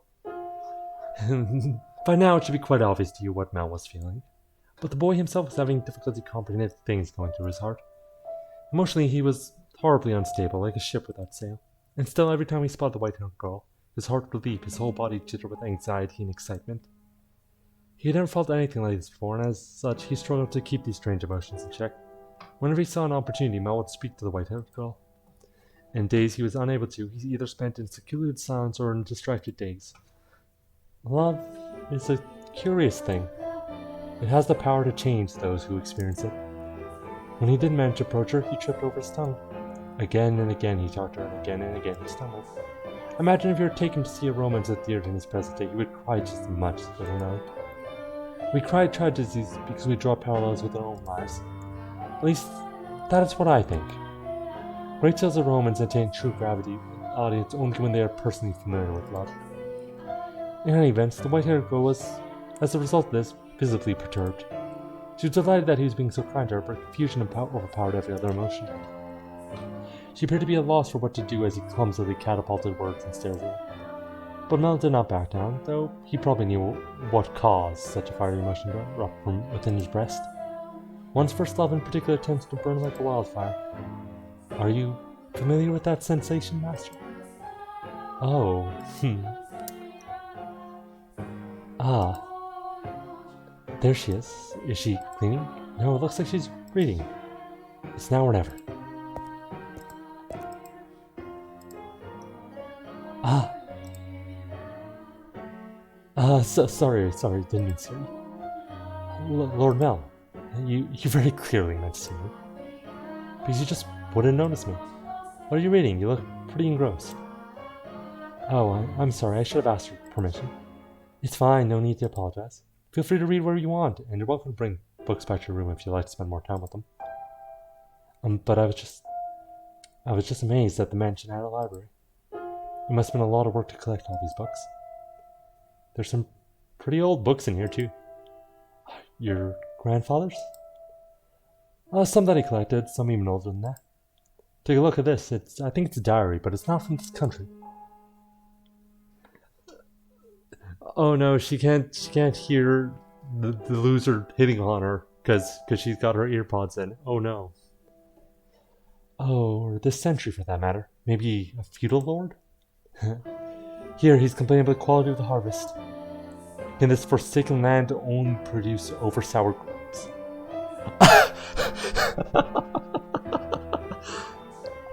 Okay, sorry. So I've only read this once, so and it's a side story Requiem Revenant as well, right? So this is actually really funny for me. It kind of messed up. Oh my god. Oh. Oh Jesus, this is okay. If only the largest of the Barney or maybe Barnier.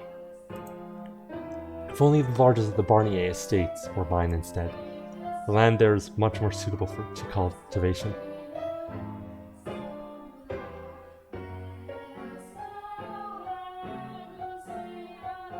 What about that is disturbing? I see nothing wrong. Nothing bad's happening.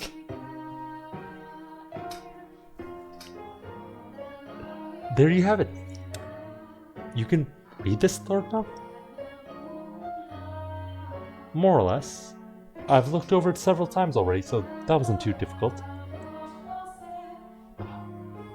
Why would such an old book be here? I'm not sure. It and all of this was already here when I moved into the mansion. Have you not lived here your whole life? I was born at our estate, but to me and Nellie, this is more like our home. We moved when I was still young and we've lived here ever since. Nellie and Mother have both grown quite fond of it. Father, though, often goes back to the house because He doesn't like all the roses. By himself? Yeah, well, sometimes Mother goes with him. But for the most part, he goes alone. But don't get me wrong, it's not because they don't get along. In fact, they act more like teenagers in love than grown adults. It almost makes me sick having to watch it. It is a wonderful thing to be so close no matter how old they may be. True, but still, there are those in the world who cannot be with the ones they care for, as much as they may wish. I'm sorry, I'm about that. Oh, that's right, the book. What were you reading? Wasn't exactly reading. I do not enjoy reading lots of text, so I was looking at the pictures. Is that so?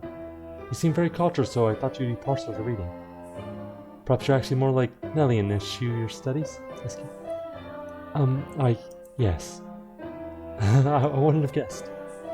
But you look like looking at pictures. I do. What else do you like? What? What do you enjoy doing? It can be anything.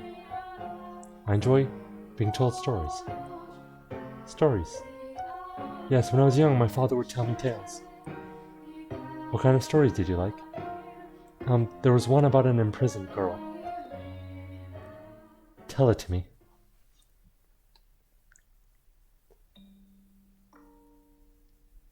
Once there was a girl and she was locked away in a mansion deep in the forest. A mansion with only one window.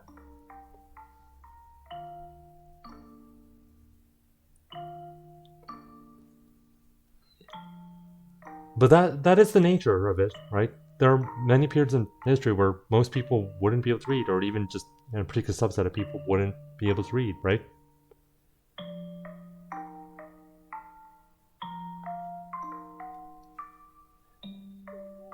So it is interesting, when a written story tells a character can't read. Just there's something about that, but I don't think it's particularly important. But maybe. Once there was a girl and she was locked away in a mansion deep in the forest, a mansion with only one window. But the window sat high upon the wall, far beyond her reach, so it was always very dark inside, unlike this mansion. However, the girl did not like the outside world. There were lots of scary things out there after all. Though she may have been alone in the mansion, she grew comfortable with the darkness in time, so she had nothing to be afraid of. And then, am I doing a good job? You're doing fine. Keep going. What happens next? Okay. And the girl grew up. By then she had already forgotten why she was locked up, but she was content with the darkness.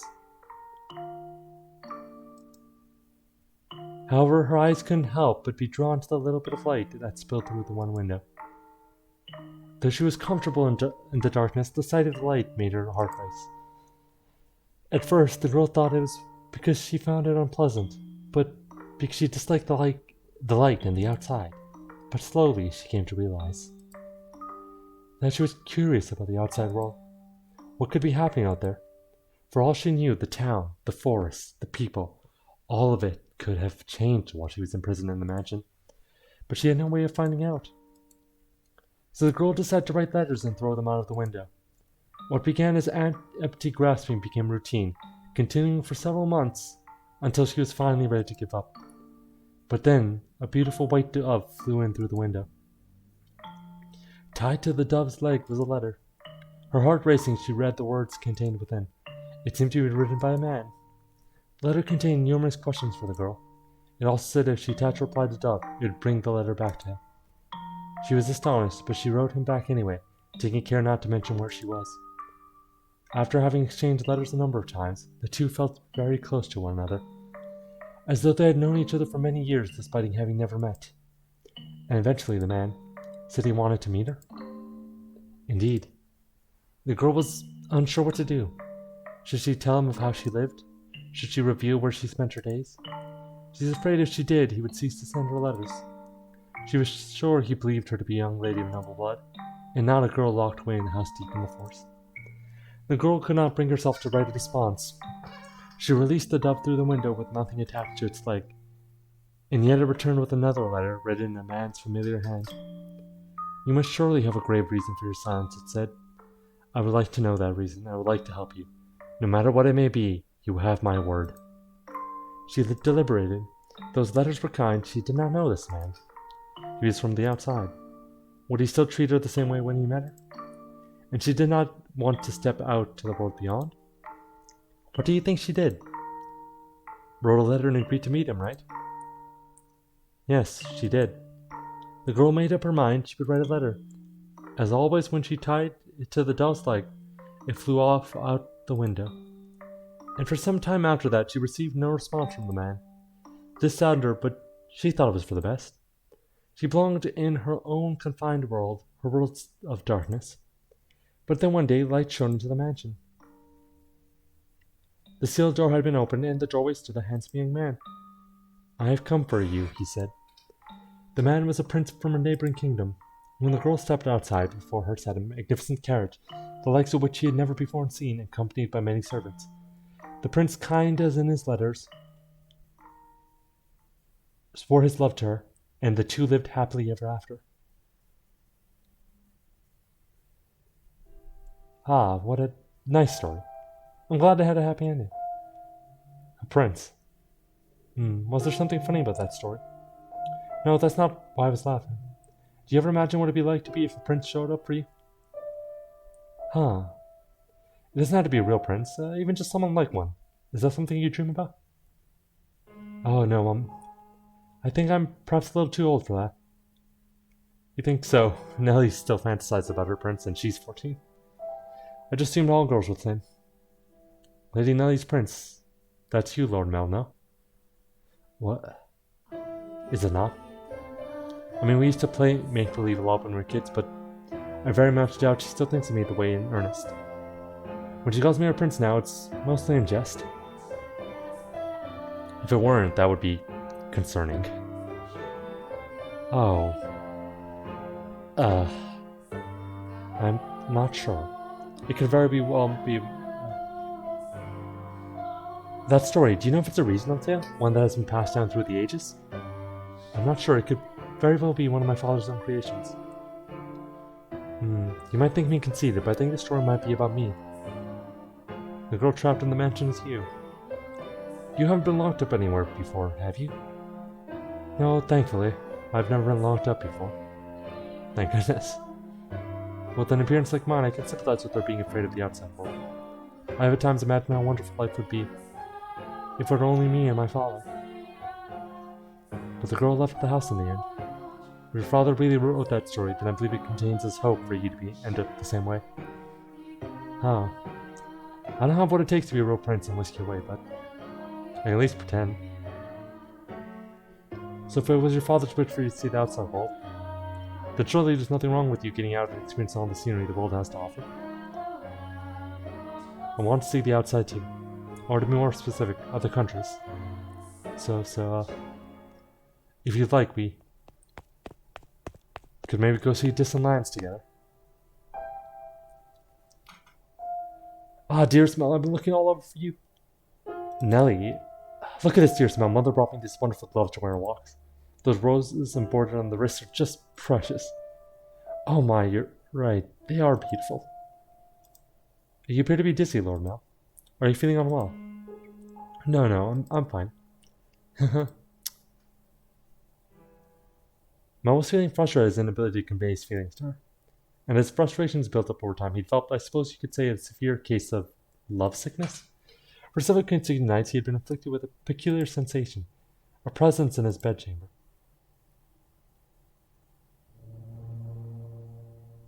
Death. Death to the unholy one. Death to the heretic. Death to the witch. Kill.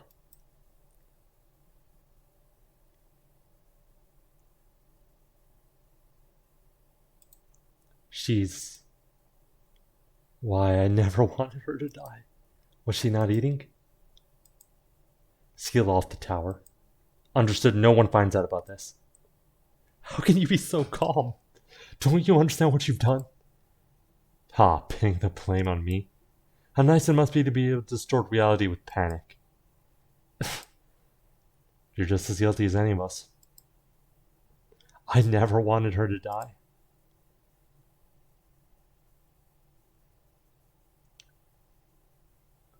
The witch killed her. The blood of the witch killed my.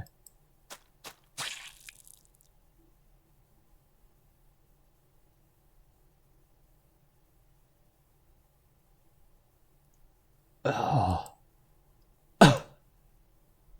Ah. A dream? What was that dream? It was horribly unsettling.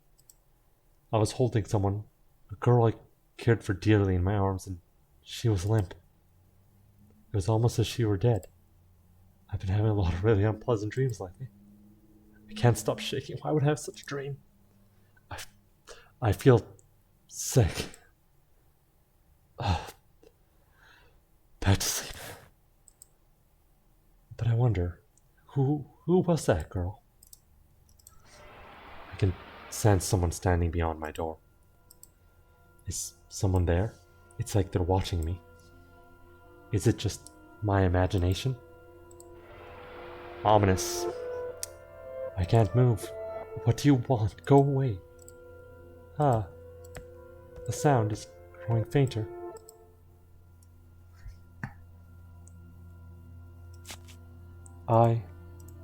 Is that truly what your story meant, Father? But such a magnificent garden. Something we could have never had. Are my intentions misguided? What a beautiful white rose.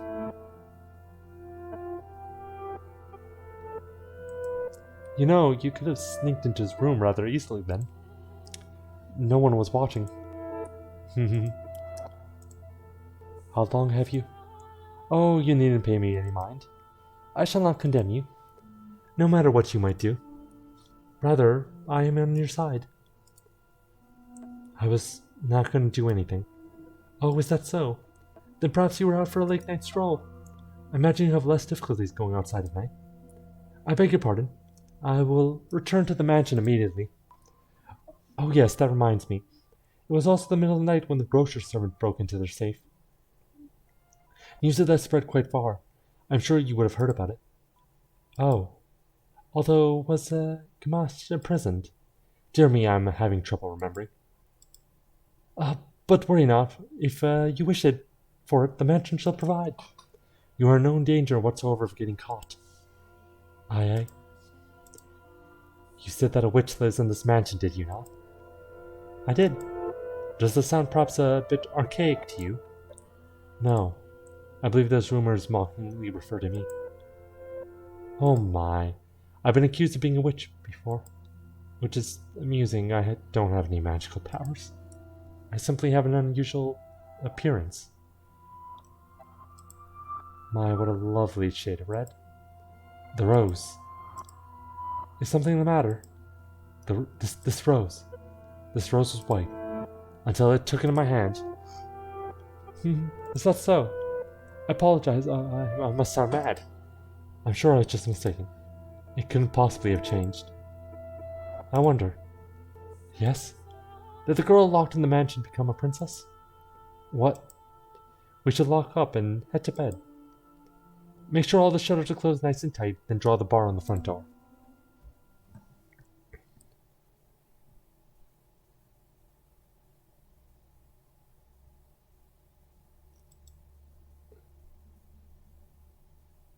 So there's a lot of juicy bits of information there and stuff going on. Back to happy fun times, I guess. Slowly but surely, time trekked onward, everyone working towards their own individual goals. Each early summer breeze that blew through the garden was like God's hallowed breath, carrying the flowers' fragrance in through the rose manor's windows. If only time could be stopped and this beautiful air made to live on through eternity. As usual, Mel's eyes chased after the white-haired girl, and Nellie pursed her lips in frustration at him. But she was still rather docile. Even taking into account how self-centered she behaved, how fickle her temper, Nellie's fits were still no worse than a playful kitten.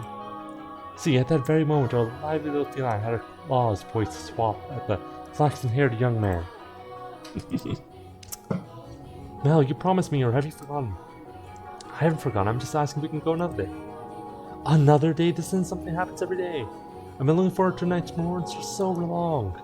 There's nothing I can do about that. We're having a gathering at the priest's home tonight. Several high-ranking officials have come up from the mainland just for this.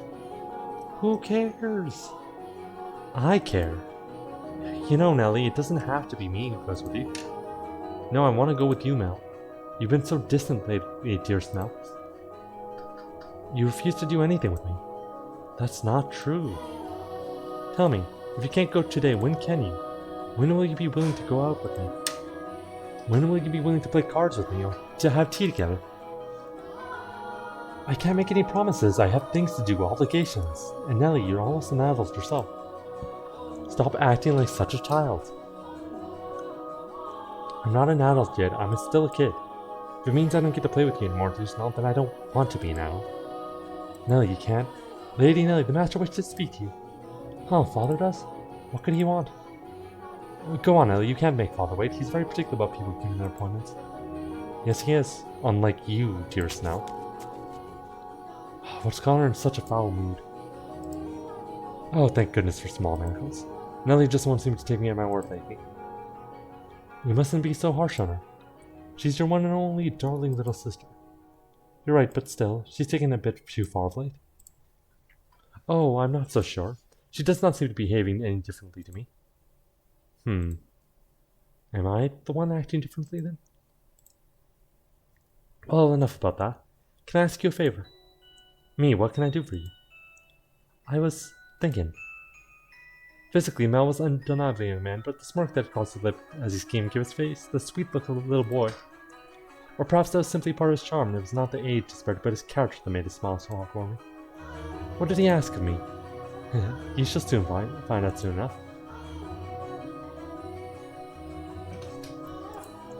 It's cloudy. And thank goodness for that too. Though it would be even better if it were even darker out. I believe that textile shop was around here. Ah. Hi there. Lord Mel. Fancy meeting you? Yeah, what a surprise. So what do you say we take this chance and go out for a little walk? Since you're sensitive to sunlight, we can keep our eyes out for shadow areas as we go. And if you're feeling well, just let me know. I was sent out to run an errand. Don't worry about that. Come on, follow me.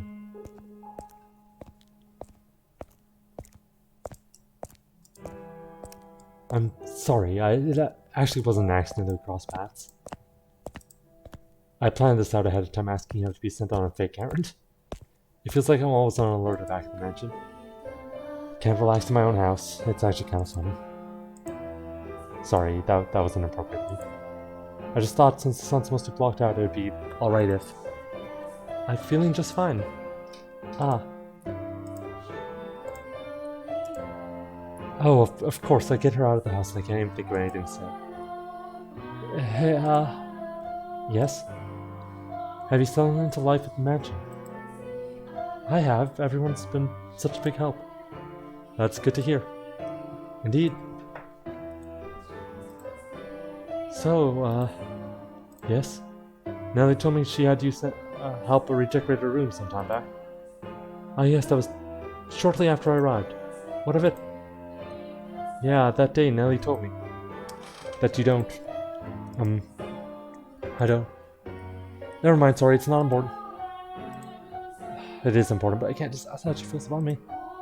That'll make it sound like I sound like I do, don't I? Lord Mel. Oh, sorry, I had something on my mind. It looks like it might rain again today. The weather usually gets better as summer approaches, not worse like it has been. It won't be a heavy storm, though. No. The wind is too gentle. You can tell from that? Vaguely, but yes. Huh, that's impressive. I often leave the house unprepared, only to find myself sloshing back in the rain. You laugh a lot more than you used to. Do I? Yeah, and I like that. You look better with a smile on your face. A smile suits Lady Nellie much more than I. What her smile and your smile are completely different. Also, a smile suits you as well, Lord Mel. Do you really think so? What am I supposed to do in the face of a smile like that? So, yes? Knowing her, if I ask if I'm imposing, she'll just say no without hesitation. Trying to cover for myself isn't going to get me anywhere. Hold on a second. I never did get those flowers like I promised. There was a single white rose blooming in the garden. I was planning to give it to you, but it disappeared before I had the chance. So, I'd like you to have this. It's not a real rose, but it won't wilt either. Mel was holding an ornamental white rose. It was an impressively detailed replica of the real thing, crafted by an incredibly skilled artisan's hand. It was, I imagine, made by the same craftsman from whom Mel had ordered Nellie's birthday necklace. The young man, who but a handful of days earlier had said he had no sweetheart, had come and commissioned a present for a girl. The master shop must have been quite surprised, or perhaps had given a good laugh instead. It was for this moment that he so desperately sought for time together with the white-haired girl. I don't know what you like, so I had to base it on my sister's taste. My apologies, I cannot accept this. Is the design not your liking? No, if you're concerned about how much I paid for it, don't be. I just wanted you to have it, that's all. Please. Why are you so kind to me? Why? Because I'm sorry I can't accept it. A clear glint of flustered panic was visible in her red eyes. There's not a girl in the world whose heart would not flutter at the sight of sparkling rose accessory. But her reaction was far from delight. As a matter of fact, there was a trace of fear and apprehension in her countenance. I beg your pardon? Hold on. With a look of distress on her face, the white girl made to run off, but Mel grabbed her by the arm by the neck of time. At least, tell me why. Is it because you dislike me? I never said... Something's wrong with me. From the day you were out of the mansion, it's like I haven't been myself. I've been strangely in flutter ever since then. When I try to study and when I try to read, none of it sticks. I'm just looking at pages of text, tracing rows of letter only for them to disappear as soon as I look away. It's all because of you. I truly am sorry. Please don't be any more generous than you are. When I'm with you, my willpower wavers. What do you mean by that? I'm so sorry. Mel's grip loosened for a moment, allowing her to slip free and dart off like a gust of wind, not giving him a chance to stop her a second time. The dumbfounded flash in her voice stood frozen in place, left all by himself. The breeze, which the white-haired girl had called gentle earlier, felt faintly chilly, almost as if mocking him. It looks like she's even less fond of me than I thought. God, I'm crying. I'm pathetic. Well, if it isn't Mel, what might you be? Are you crying? I'm so pitiful. Sorry you had to see this. Think nothing of it. I passed by a girl just a few minutes ago. She appeared to be rather distressed as well. Did something happen between the two of you? I wasn't good enough, it seems. Not good enough? That was the new maid I was telling you about before. I was, like you said, Father, I was keen on her, quite. Enough to bring me to tears like a miserable child. But she rejected me. I don't even have what it takes to be a stand-in prince. Mel. I apologize for complaining to you about this. I'm completely hopeless. Mel. Please don't try to cheer me up. I don't need any sympathy. Just... No, Mel, listen to me. What? I've seen that girl before. What do you mean? But, you said she was a servant at your house, right? In which case? Yes, she is. Please tell me, Father, where did you see her? Why must you be so evasive?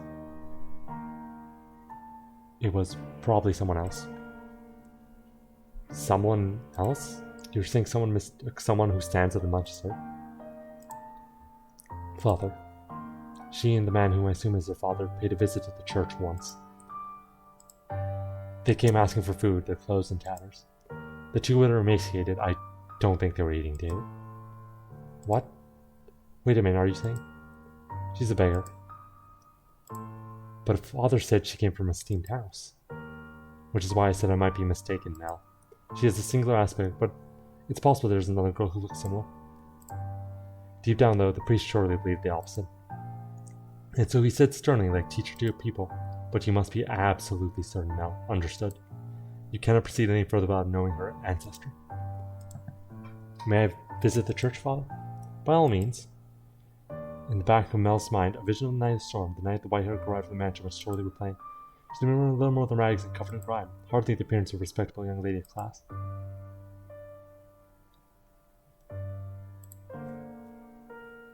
Have I been putting through her unnecessary stress? If she actually turns out being nameless to be rankless? No matter where she comes from, my heart is decided. I will not fool myself about how I feel any longer. No, I cannot fool myself. But how does she feel? What will everyone else think? I have to find out why she was welcomed into her house. I'll ask mother or father. No, if for some reason they didn't know she isn't aristocratic, I'm better off not saying anything. But if they don't, then doesn't that mean she's been lying to us and to them? I have to find out. This time I must get answers. No, absolutely not. You come back and the first thing you say is that. I hate you, father. I will not stand for this. Why? Why would he just suddenly throw that on me? He didn't even ask for my opinion. No, I won't do it. I'm fine the way things are. I'm just fine. Dearest Mal, I need your help. I don't want to get married.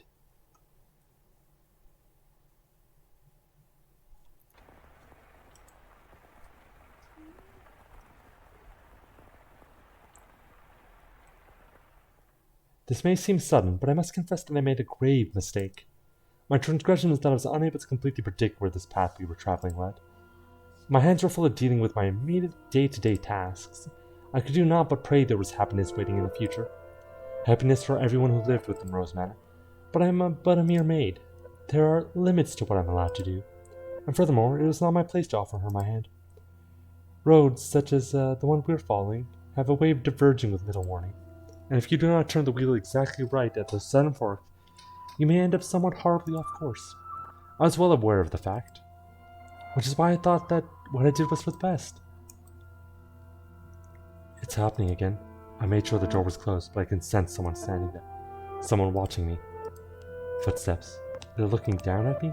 I want to open my eyes, but I can't do it. Curses, you're just going to leave without doing anything, aren't you? Then hurry up and get out of here. Free me from this torture. No, tonight they're on my bed now, looking down on me. My neck. What? I can't speak, I can't move. These cold fingers, that soft breath. What? Why? I can move my body, but that's not important right now.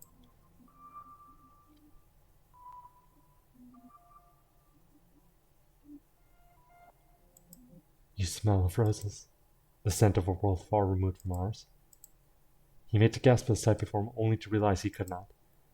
The pressure of her cold fingertips wrapping around his throat robbed him almost entirely of his ability to breathe. Why? He silently mouthed the word. For that moment, at least, her melancholic ruby eyes were focused wholly on the flaxen-haired young man. In them glowed a faint flicker of willpower and a continuously burning agitation that roused her to action. I told you to stop being so kind to me. Why? It will all be over soon. Please don't make any noise. Why? To put an end to this family, you are my only. Why are you shaking? What? Upon hearing Mel's word, the strength drained from her slender fingers. He had not been questioning why she would do such a thing. There was, of course, a trace of bewilderment visible in his eyes. But he did not shout, nor did he tremble with fear, but he instead expressed concern for the young woman who looked like a cornered rabbit. I am not shaking. You are, and I can see it. As he slowly regained his breath, Mel's voice too grew clearer. Conversely, the red-eyed girl's grew progressively more faint and raspy. You're not doing this because you genuinely want to. There's some other reason. This is what I desire. Have you been to my room before? You have. I'm sorry. Well, I'll be damned. Tell me, why are you shaking? You're not putting any pressure on my neck. Why haven't you run? Because I cannot fathom why you would do this, so I'm not afraid. Do you hate me so deeply you want me dead? Do you despise me to the point you would be willing to take my life with your own hands? No, I don't. See, like I said, there's another reason.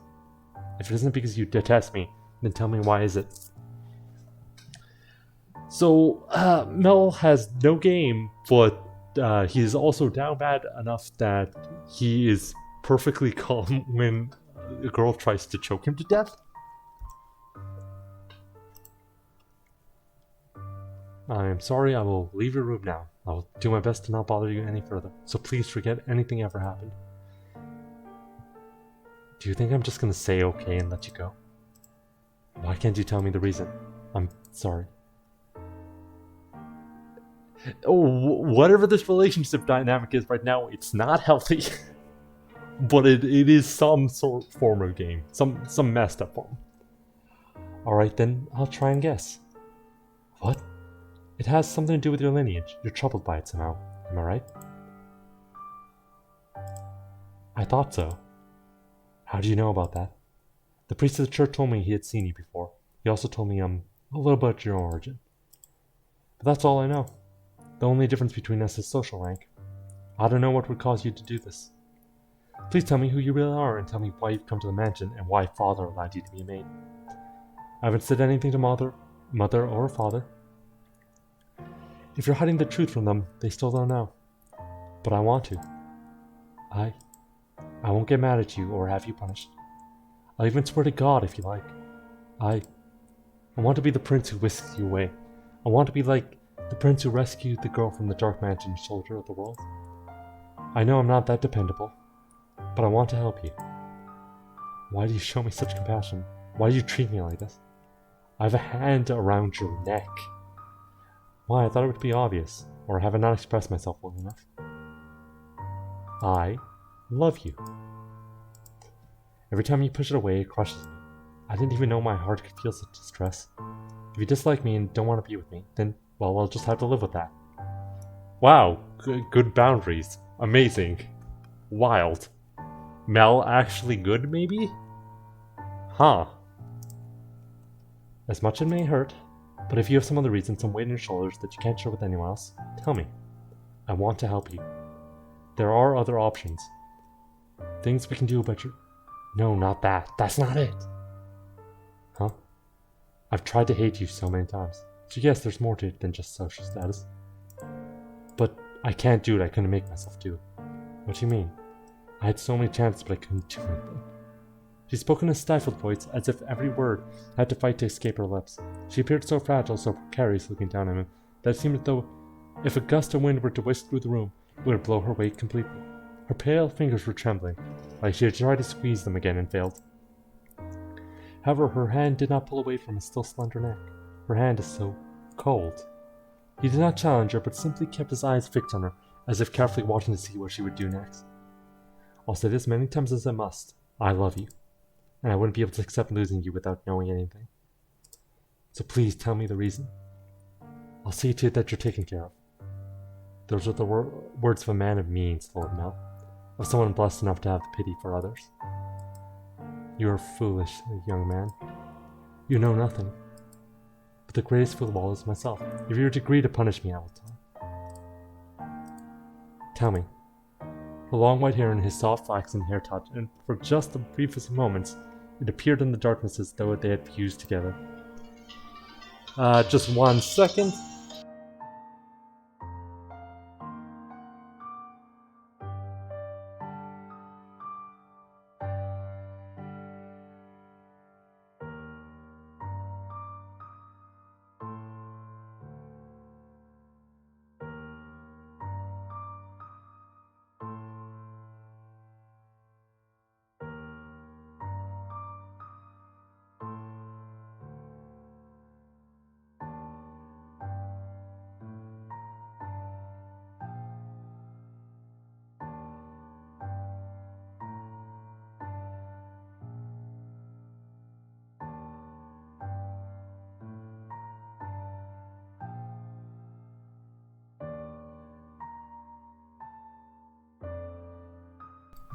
I'm back. Sorry for the interruption.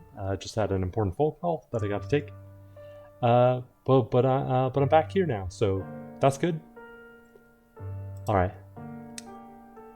Raquel finally gathered the courage, began to slowly tell her tale. On the night of the storm, I paid a visit to Rose Manor, this mansion. My father and I were always on the move, traveling across the land by foot, so it was only recently we heard of the rumors about Rose Manor. There are several reasons we couldn't stay in one place. First is my unusual appearance. People often find the color of my skin or eyes disconcerting. So after living in one place for long enough, unsettling rumors would spread, forcing us to leave. Another reason was my father's line of work. He painted pictures for a living, but he had trouble finding a patron, so he had to work day to day. When he was no longer able to find work in a city, we would move. We were birds that migrated without a flock. When we arrived at this town, my father was exhausted and weak. That is when we learned of Rose Manor, and the family who dwelled within. Rhodes is a name my father could never forget. He was long ago a painter in the service of the Rhodes family. Hold on. Your father was an artist here?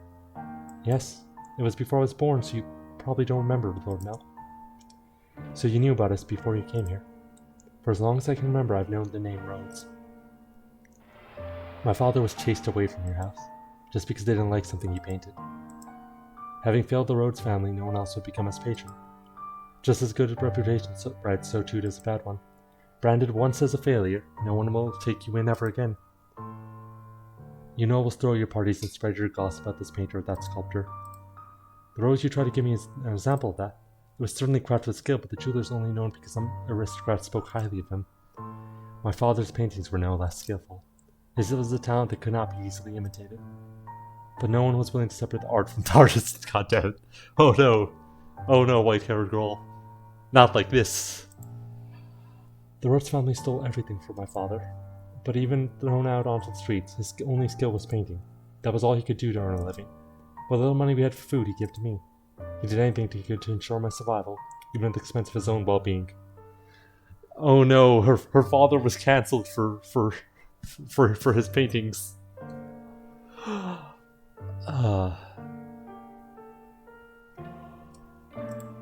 My father passed away in this town.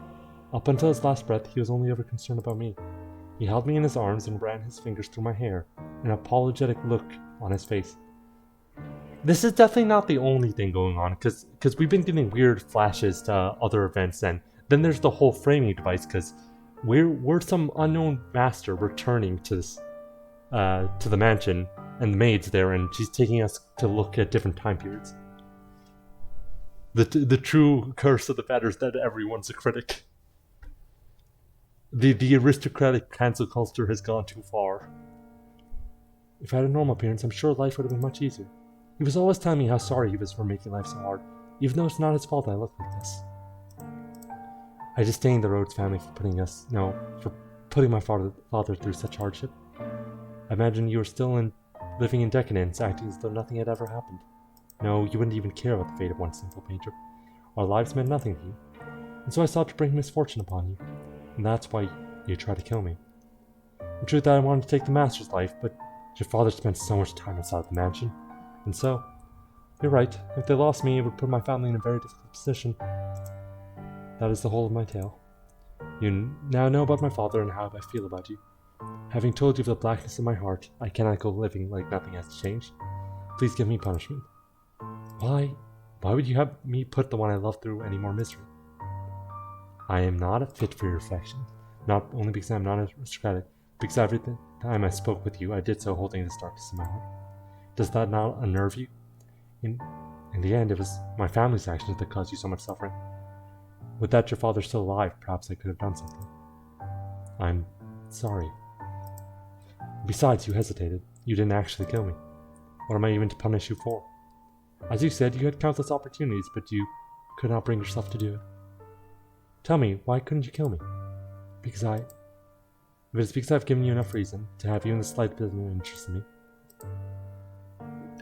Nothing was as I envisioned it. What? I assumed the resident Rose Manor would be cold people who believed the wealth and rank mattered above all. But on the night of the storm, the mistress was the first one to extend her hand to me. I arrived at the mansion disguised as a beggar. Actually, disguise is not the right word, as many nights I only survived on the generosity of others. The mistress did not send me away when she saw me. Quite the opposite, she took me in as a servant. So that was my mother's doing. I could scarcely believe she would invite a stranger into home, that she would treat a stranger with such compassion. It is really strange for an aristocrat to do that. I thought perhaps she knew who my father was. But I had never met any of you before, so she must simply be that kind-hearted a woman. And the mistress continued to treat me with kindness, despite my disquieting appearance in the darkness of my heart. In time I began to grow less and less sure of myself. Was that what I meant to do truly right, or the things I felt truly justified? But it was a certain fact that my father was here, and that he had been chased out. So I decided I should take your life, to put an end to everything before I wavered any further. And then... You were too kind to me. It's all your fault. Because you laugh with such affection, because you give me smiles like that, because you say things You say? You?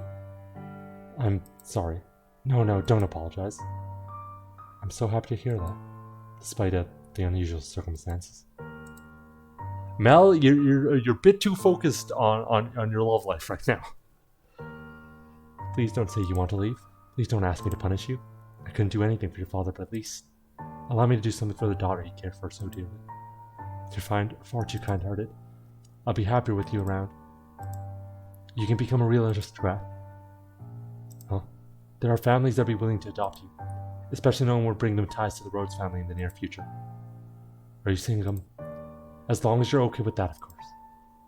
I don't understand. How could you possibly say that? I have my hand around your neck even as we speak. Seems reasonable enough to me. I'm desperately looking for some way to not happen to lose you. But I couldn't. I don't know enough etiquette or social custom. How could I? You can learn all that. You're pretty and naturally graceful. You can do just fine. You're such an aristocrat, Lord Mel. What? The way you can come up with compliments so easily. Well, only for you. Nellie says my poetry has as much charm as a dissertation. I don't understand the theater. It puts me to sleep. You laughed, thank goodness. Keep smiling. You don't have to stop. The smile on your face is a smile on mine. No matter how deep the darkness has taken root in your heart, it can always be removed. I believe people are forging their own futures. Capable of forging their own futures. What do you say we go to theater sometime? I promise I won't sleep through it. At the private theater, we can get seats as far into the second floor so we don't have to stand. They'd be pretty loud seats, and there'd be a chance to experience the noble life. But please don't be shy. I can have clothes prepared for you. I'll ask one of the maids who can keep a secret. Say the one with the black hair. She's kind of scares me, though. I don't know what I'm supposed to say. How could you show such compassion for me? I try to inflict harm upon you. Am I allowed to feel such joy? For every day you suffered a day of happiness. That's how it has to be. So stand by my side, he softly whispered the girl's name. For several long moments, her lips trembled in trepidation, but in time she squeezed them together and made a smile. Yep. His entire worldview is like completely based on aristocracy and their exploitation of people being normal. Like when he became Manny the Beggar, he's like, like even the priest, everyone refers to him as kind-hearted for actions that don't even begin to like repair the damages that like his way of living and like his family's way of living just does, right? Look, I know you hate the aristocracy, but what if you joined the aristocracy?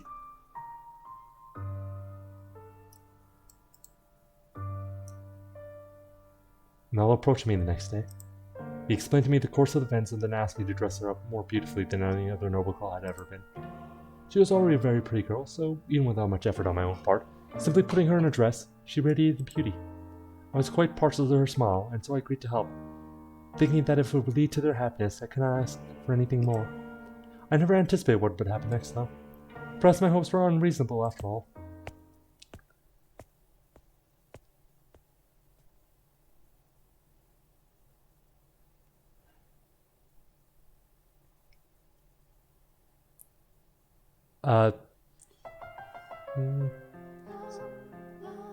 So my voice is a bit out of practice and it was hurting a bit earlier today as well. So I think I'm going to cut it short for today.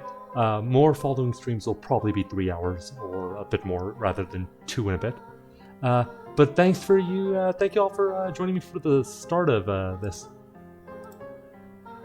Also, yes, I have no saves because I have been previously doing this in, perhaps not the most legal version, but I paid for it afterwards. Eventually, when I could, because this game is actually amazing. But we're not quite at the parts that made me absolutely adore that yet. And this music is also a banger. I can't wait to see how it ties into Persona and Umideko. No. You see, first we're gonna have to talk about Muv-Luv Alternative first. And then we'll talk about the non-supers. Then we'll get that. Then we'll get that When They Cry connection through that. It's gonna be a long process. Anyway, thank you all and have a good night. I want to die. has only seen no. This game very much has only seen Umineko, getting some real Umineko vibes from it. Though Umineko was an inspiration for this game, according to the writer. So that's an actionable factor. Anyway, thanks everyone, and have a wonderful night. Bye.